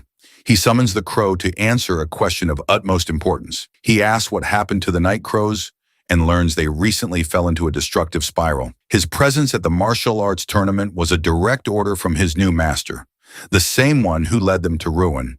He asks who the new master is, and the man under his control prepares to answer. The new master is Sigrin, the second prince of the Epipania Empire and Sisley's brother. The revelation that it is the second prince sends a deep shock through the protagonist. After all, the Night Crows are a trap created by the Empire to monitor and control the movements of the nobility. The imperial family has always been in command, which makes the title of new master strange. This connection was a secret meant to be kept until the fall of the Empire. The fact that a low-ranking subordinate knows the master's identity means someone is manipulating the second prince and spreading this information. Originally, the second prince's role was to strengthen the first influence, but the plan was to get rid of him precisely to weaken the heir's power. In this scenario, the only person who benefits from the conflict is Sergeant Epipania. The mind behind the entire conspiracy is Saran Epifania. He can hardly believe it, as this confirms that Arthur's memory inheritance is truly working. If this is true, Serge's next target, now with memories of the future, is the man who sacrificed himself after hiding the Emperor's symbol, the White Dragon Pearl. His other target is the fourth princess, Cicely Epipania, the one who made Arthur an emperor in name only to one day hand him the throne she conquered. Saran has already tried to eliminate the troublesome Cicely. If she becomes empress, the empire will suffer a devastating collapse, and its fall will unleash a tide of corruption upon the world. To prevent the end of the world, he needs to interfere with her plan and steal her ability. He asks the crow for help, instructing it to return to its normal activities and act on the information it received. The crow agrees to help this time, as it was its own decision to lend its power. The crow asks what to do with the hypnotized man, and the answer is that he has already served his purpose. So the crow decides to make him one of its servants for now and flicks a feather at his face. The man begins to babble unintelligible words. The crow orders him to return to his place, and the man obeys and withdraws. The time has come to use their appearance to his advantage. They will find the real Night Crow, who is hiding in the tournament finals. Two strange-looking youths appear, and one of them is named Craig. One of them survives by eating trash in the city sewers. A member of the Night Crows confronts them, promising to teach them a lesson. This is the real Night Crow, shrouded in a macabre aura. In the main event of the martial tournament, in the round of 32, the protagonist takes down another opponent. The winner of the match is announced as Crash. The crowd erupts in cheers, chanting the name Night Crow. After his victory, a spectator admits he was tired of watching kids fight, but thanks to him, the tournament has become interesting. It is almost time for the real Night Crow to finally appear. The girl comes to watch, even after being warned not to come. That night, with the preliminaries over, She asks if he was the one who destroyed them. She is surprised to realize he is just a child. He finds her expression strange when he confirms that he is indeed a boy. She plays it off but acknowledges that his life is unusual. He asks if something happened and warns her to protect herself. Tomorrow is the day of the main event. As they prepare for sleep, the girl reflects on his words. She suspects something happened in her absence and wonders how he got that information. This makes her question the reliability of the royal spy the woman hired. As a precaution, the princess's aide decides to check everything again. She concludes that if Sisley is still around, even after the warning, it is because she has already figured out Sergen's plan. That is why he finds the name Night Raven so imposing. He and Crane wait for the real Night Raven, wondering if the enemy knows about the ruse. He arrives at a catacomb and a voice suddenly catches his attention. The figure asks if he is enjoying pretending to be the Night Raven. The situation is similar to his previous encounter with the Mummy Boy. On that occasion, he said he did not expect the Night Raven to reveal himself so soon. Suddenly, the figure draws 2 daggers and begins to spin them deftly. In the blink of an eye, the attacker vanishes from his sight. He reappears with twin blades, but his target dodges with a simple tilt of the head. In response, he moves in with bare hands to immobilize the Night Raven. With a swift move, he grabs both of the enemy's wrists, declaring that this will not be a problem. The Night Raven, however, lets out a scream as its face twists into a grotesque expression. Unexpectedly, a blade erupts from its shoulder. 2 large blades burst from the Night Raven's shoulders, and it begins to laugh manically. Immediately after, he lands a powerful kick on his opponent. Despite the impact of the kick, he manages to shatter the blades. He then lands a devastating blow to the Night Raven's face. He and his crow declare the attack futile, explaining that forbidden arts fueled by corruption do not affect him. The Night Raven's true identity is revealed. It is Ebilassi. Ebilassi reveals that Sergen holds her heart captive and demands to know where to find her. He proposes a deal. With his help, Ebilassi can get her heart back. In exchange, Ebilassi must reveal every detail of Seren's plan. The corruptor behind the Night Raven's mask is the necromancer, Ebilassi Benapot. As a corruptor, the necromancer had her heart stolen and held captive by the Empire for 1,000 years. One day, Arthur brought her in, claiming she could be useful. The Blue Generation despises corruptors. They only knew her as the world's sole necromancer, unaware of her true identity as the Night Crow. Corpses do not leak information, even if the mission fails. A necromancer who commands corpses, crows, and a family of assassins. All clues point to Ebilassi.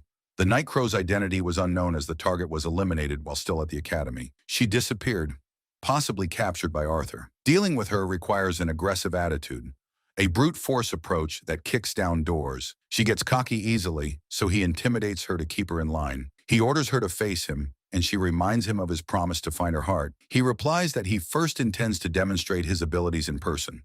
The original target was the heart in her possession, and in that instant he activates his ability. The Black Hood's ability pierces through the locks protecting her. With so many conditions in place, a direct approach was difficult. He tells Ebilassi to entrust her heart to him. He claims he can retrieve it for her right here, right now. Tears stream down her face as he tries to break through the locks. She declares that her trust requires more than just words and demands he show more effort. She insists she is serious, struggling to project more confidence. He then asks if she is tired of her current life. If she gets her heart back, she can spend her days lazing around in her room, letting the corpses do all the work. But if he fails, she will have to obey the royal family and work tirelessly for the rest of her life. The prospect of more work brings her to tears. This is the power of a necromancer. He feels her activating her aura. She screams that she has already worked for over 1,000 years and begs for help, but he says she must offer her heart in exchange for her truest desire. She replies that she has no choice but to trust him since she does not want to work anymore, and tells him he can take her heart. He smiles. Ebilassi is finally free, and he succeeds in stealing her ability. She begs him to save her. After all, her only wish is to live in peace without working for the rest of her life. He smiles and declares that Ebilassi is free. She demands her heart back, but he orders her to fulfill her part of the deal first. He claims he will return it when everything is over. She protests, insisting she does not want to work anymore. He then questions her about Ebilassi and Sergeant's plans. She reveals that the 4th princess's swordmaster, Sarah Barra, is the target for elimination. Her orders are to use Sarah's corpse to eliminate Sisley and Fa. And so the Master Knight meets her end at the hands of Mary Diana. Mary Diana tells her she should be grateful to die for the Empire. She is then eliminated right in front of the crow. Mary Diana calls Sarah Batera a mad sword and annihilates her by running the spear through her body. Ebolowski receives the order to appear, a direct command from Seren. She is also ordered to manipulate Sarah's corpse to eliminate the fourth princess, Cicely and Fia. A year has passed since she returned to the past. She wonders if Lord Arthur is watching her and believes that both she and Seren are doing their best for him. She admits she misses Arthur. The narrative returns to one day before the destruction. On the first Saturday after the regression, Arthur asked her to meet him at 1 o'clock in the afternoon in front of the Statue of Peace. She almost jumped for joy upon seeing Lord Arthur's promise. Her heart full of hope after the regression, she goes to the meeting place, but Lord Arthur never appears. Diana wonders if she will ever see Baya or Arthur again. In the present, she has been waiting for him for a year. She wonders about her lord's whereabouts. Lady Sergen told her to believe his words and wait. That way she would recover her former strength, becoming the most powerful spear. That is why she must push herself even harder to ensure the success of this mission. A giant Balask corpse lifts Sir's body from the ground. Ebolasi, who controls the corpse, notices something and is shocked. Ebolaski retreats, aware that they are hiding a boy as captivating as Crash Valhane. She considers it a waste that he is a corpse, and she did not expect to face him in the finals. This is Per, a 14-year-old commoner who looks ordinary on the outside, but she knows he is a pure-hearted boy whose dream is to achieve world peace. At this moment, he draws his sword. Prit is a powerhouse of the blue generation, a fact he has not revealed to the Academy. Everyone notices that the Night Crow draws his sword for the first time, and they conclude his opponent must be strong. Prit says he heard that no nation can interfere in the affairs of Return Academy. Now that they have reached the finals, their admission is guaranteed. That is why he asked Crash to abandon his life as an assassin. He claims that Crash can become a good comrade. Crash senses Purr's kindness, but remembers a warning he received before the fight. The warning said that if he clung too tightly to hope, he would not be able to overcome despair when it came. Purre senses Crash's rejection of his offer of peace. The judge then orders the fight to begin. Purre uses the 10 steps of heaven technique to attack Crash. Crash recognizes the move in that same instant. He dodges with his hands behind his back, blocking the blow with his sword.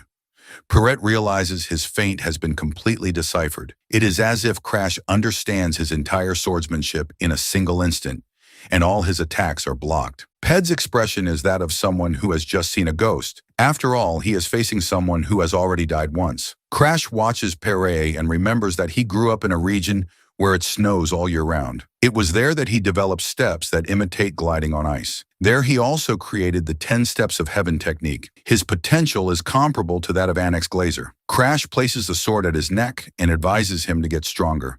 That way, even with his hope crushed, he can still leave a seed behind. Then Crash hits him with the 1-inch punch. Meanwhile, the Crow finds the analysis interesting, and Crash wins the fight. Pure falls after taking the blow and asks if they will meet again. Crash remembers helping Purre in his past life. Back then, Pure promised to work harder than anyone to protect the world, even after the curse was removed. Crash recalls the surprise he felt at the promise made after he was freed from the curse. It was the first time he had heard such sincere thanks. He replies that they will see each other again at the Academy, even defeated on the ground. Pure is happy to know they will be friends. Meanwhile, the second prince confirms that everything has gone exactly as he planned. He believes that by using the Night Crow to attract more nobles, the throne will be his. Bask replies that she is just honoring a favor. The prince reminds her that he holds her heart and that she must remain obedient. At that moment, the judge realizes something is wrong.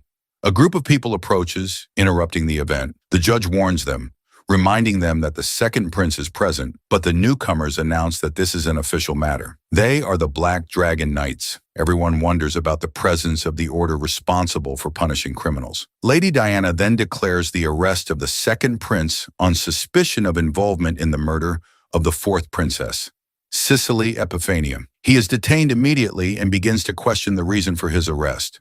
Lady Diana replies that an assassination order against the fourth princess issued by him was found in the Night Crow's hideout. The prince denies it, insisting he never wrote such an order. He asks Balask what she is doing.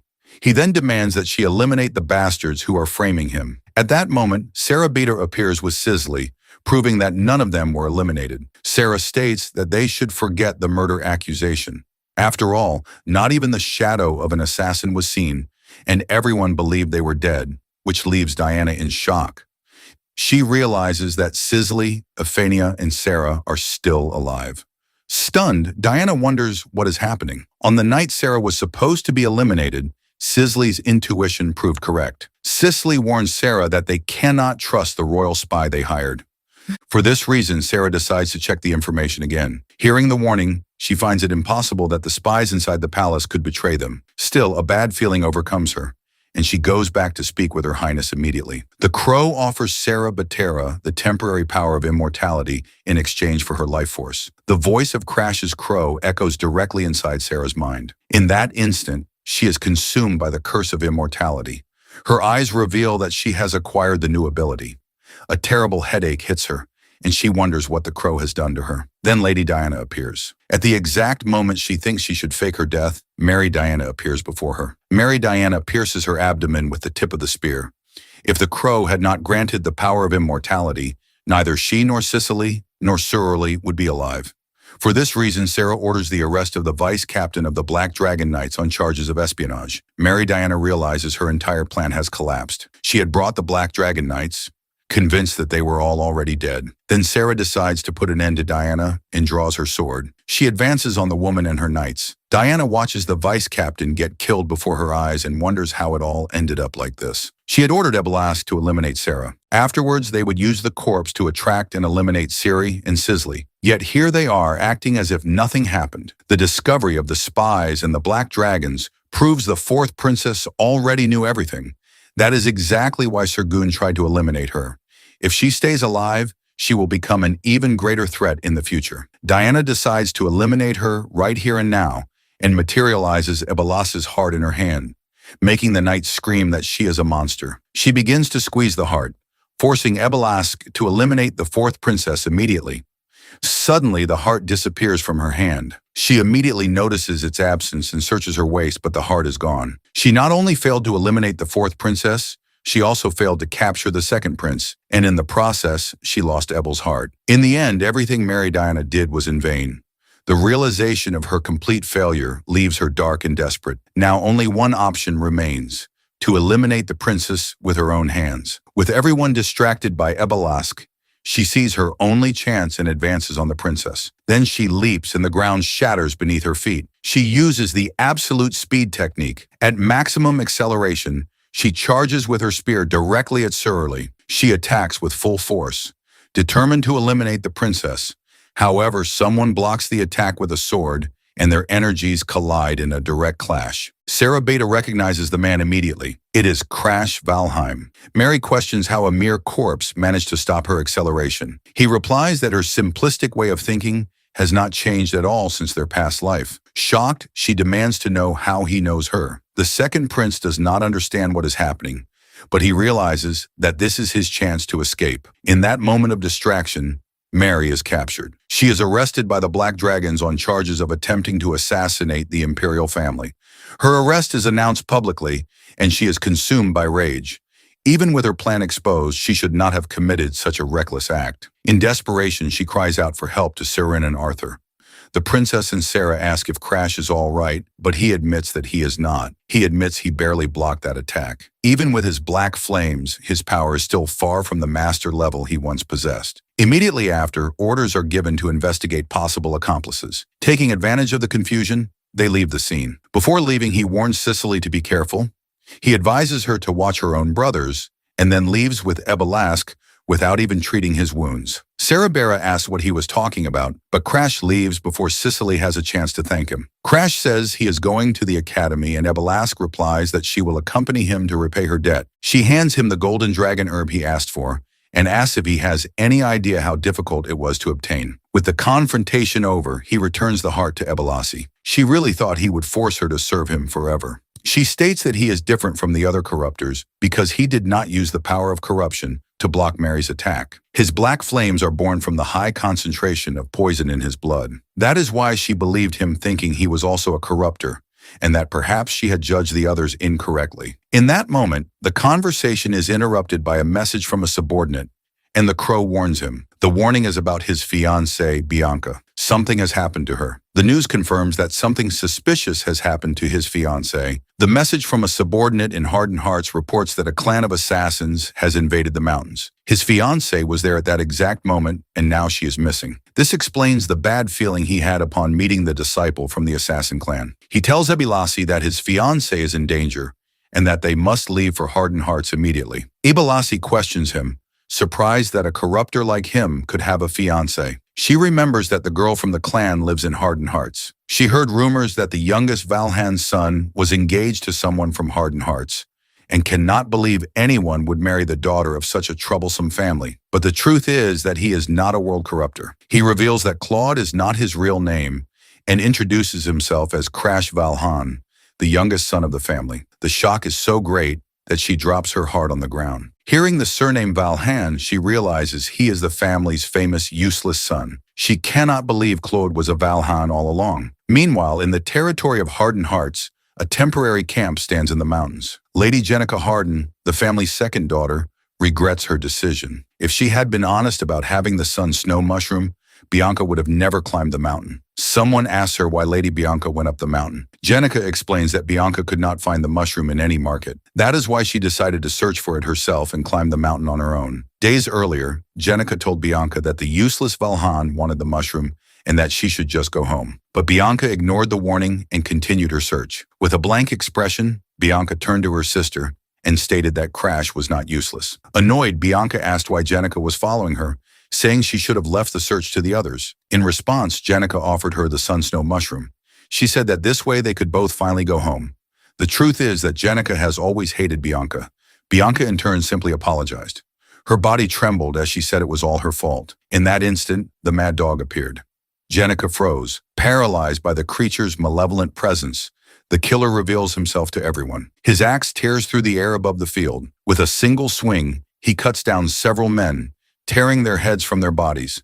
A command to run echoes through the area, and the killer dog declares that he is lucky today as he cuts down another person. A warning is given for the young ladies to save their own lives. Bianca breaks into a run and orders her sister to follow. As the two hide, the mad dog comments that he did not expect to find such perfect hostages in this place. Meanwhile, the killer continues the hunt for them. Bianca reminds her sister of the promise she made to Crash to bring him the sun snow fungus, but Jenica cuts her off, demanding she stop talking about her fiancé. She declares that she does not want to lose her life in a place like this. Jenica insists there is still a way to escape since they have movement artifacts to cross the snow safely. The mad dog immediately sees their plan, stating that he knows they are trying to lure him to the glacial cliffs. He taunts them, daring them to run if they can. Bianca then points to a distant rock and says they need to jump to it. She asks if her sister's ready, knowing that a single mistake in the jump means death, just as staying there does. At that moment, the mad dog appears and comments on the danger for little girls who wander so far. Bianca pulls her sister and prepares to jump. The mad dog tries to grab them, but is shocked to see that they actually jumped.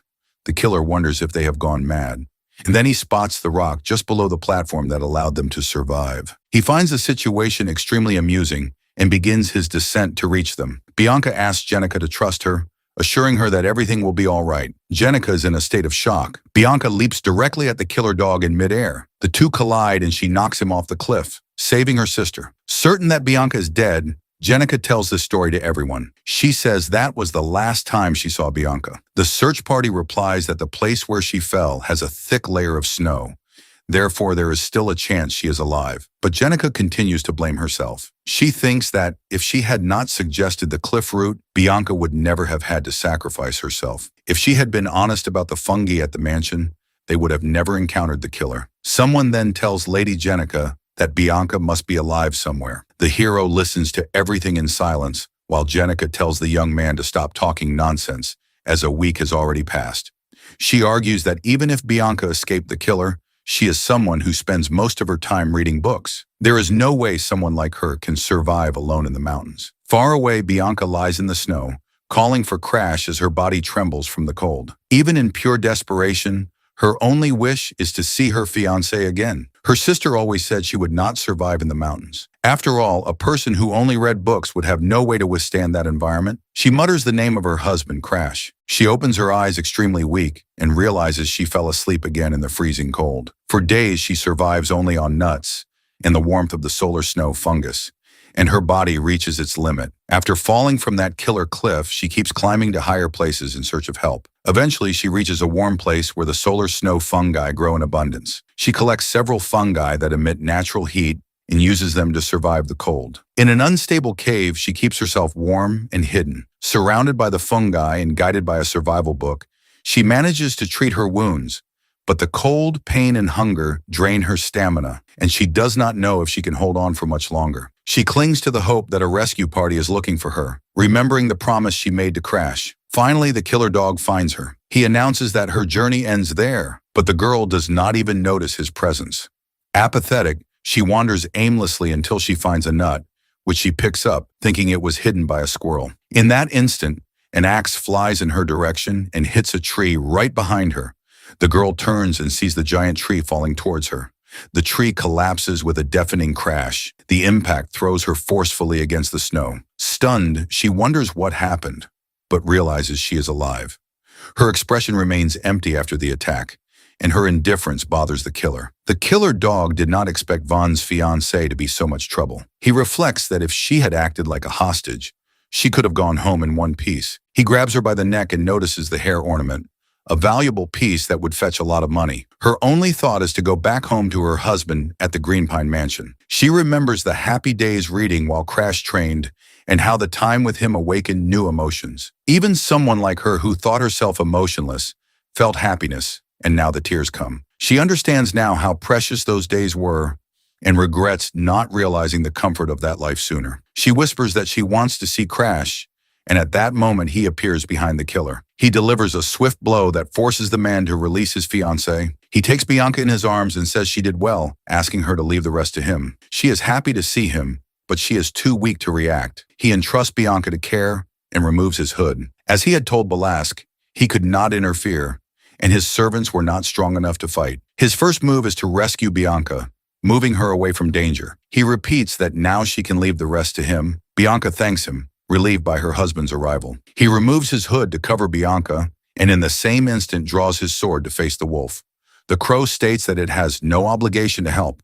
He orders Krim to take care of Bianca and repeats what he said before. He cannot interfere and his servants are not strong enough for combat. The crow directs its words to the protagonist who understands the situation. After all, she already teleported him here. The crow warns that last time he escaped by pure luck. The assassin hound is stronger and it questions if the protagonist is sure he can win this fight. He activates his aura, and the assassin hound demands to know who he is and why he is interfering. The hero orders him to return something as his purple energy intensifies. Confused, the wolf asks what he is supposed to return. The hero declares that the hair clip belongs to his wife. Then he calls him by his name, Assassin Hound Bergman. The assassin hound recognizes him as the brat from Volhan and lunges to attack with his axe. He holds his fiancée's hair clip and begins to threaten the hero. As the axe comes down, the protagonist blocks it with a sharp reflex. Even with his sixth sense, the hero can barely follow the enemy's movements, whose aura is at a very high level. If he takes them both as hostages, the bounty price increases tenfold. That is why the wolf decides to capture him too. Compared to him, the hero only recently reached the intermediate expert level and blocks the attacks with immense difficulty. He backs away for a moment, trying to cast a spell, but Bergman's hound does not stop attacking, forcing the protagonist to defend against everything. The hero continues to defend himself with maximum effort. Finally, he gives in, taking damage as his sword is thrown into the air. He blocks the blow, but the impact is too strong and rips the weapon from his hands. The blow sends the protagonist flying, and his sword flies through the air. The weapon falls to the ground, and Bergman the hound declares that the game is over. The assassin hound realizes the boy has suddenly disappeared. He cannot catch his scent and wonders where he went. The hero appears behind him, charged with energy and ready to land a blow. He unleashes his signature move, the one-in punch straight into the enemy's stomach. The assassin hound's ribs shatter from the impact. His dull sword does not have enough power to expand his field of control. That is why he decides to end the fight right now using his powerful flaming sword. Assassin Hound Bergman is in shock, his eyes widening as he sees the blade's transformation. Suddenly, the enemy uses the ghost snare, a technique that leaves the protagonist completely immobile. He feels a terrible pressure and doubts he can withstand it. Bergman's hound walks toward him as he slowly sinks into the snow. The search party will arrive at any moment, but before that, the hero will be eliminated by the hound. The hero falls into the ghost snare's trap. Reality distorts around him. All his senses are blocked. It is a secret technique that manipulates aura perception through sound. His old self would be defeated in an instant by such a blow, but he has already overcome this technique once using his hypersensory perception of mana flow. He activates his mind's eye to resist the attack. This is not the first time he has resorted to this power. The dog questions if he can withstand the blow, noticing his target is paralyzed. Bergman, however, is a much stronger elite fighter and knows the search party is approaching. He senses an axe strike coming from his side, but his reaction time is slow. Fear overwhelms him as he sees the blade advancing. He defends at the last second, and the dog mentions the search party. The threat to eliminate him before the party arrived was a bluff from the assassin, who now advances with his sword, leaving him terrified. By blocking the axe, he revealed a very unusual movement. Bergman does not know how long the phantom snare will hold him, so he does not approach recklessly, aware of the danger. Indeed, he breaks free and unleashes a flaming sword strike against Bergman. Bergman understands he must be more careful on his approach, or he will die. The hero shows no reaction when the dog promises to cut him to pieces to feed the pigs. The phantom snare finally takes full effect, and the boy is paralyzed once more. So he decides to keep attacking until his opponent tires and summons the phantom battle axe. An endless rain of illusory axes falls upon his head. He closes his eyes and concentrates. He blocks with great difficulty using his sword, but still suffers a few cuts. The crow realizes that at this rate he will die, and that they should not have left him there. Ibilak in her bird form wonders if she should help, fearing that Bergman's master might seek revenge. Bergman's master is the mad dog who would hunt them to the ends of hell. For this reason, they just watch the scene unfold in the snow. Still, fear drives them to help.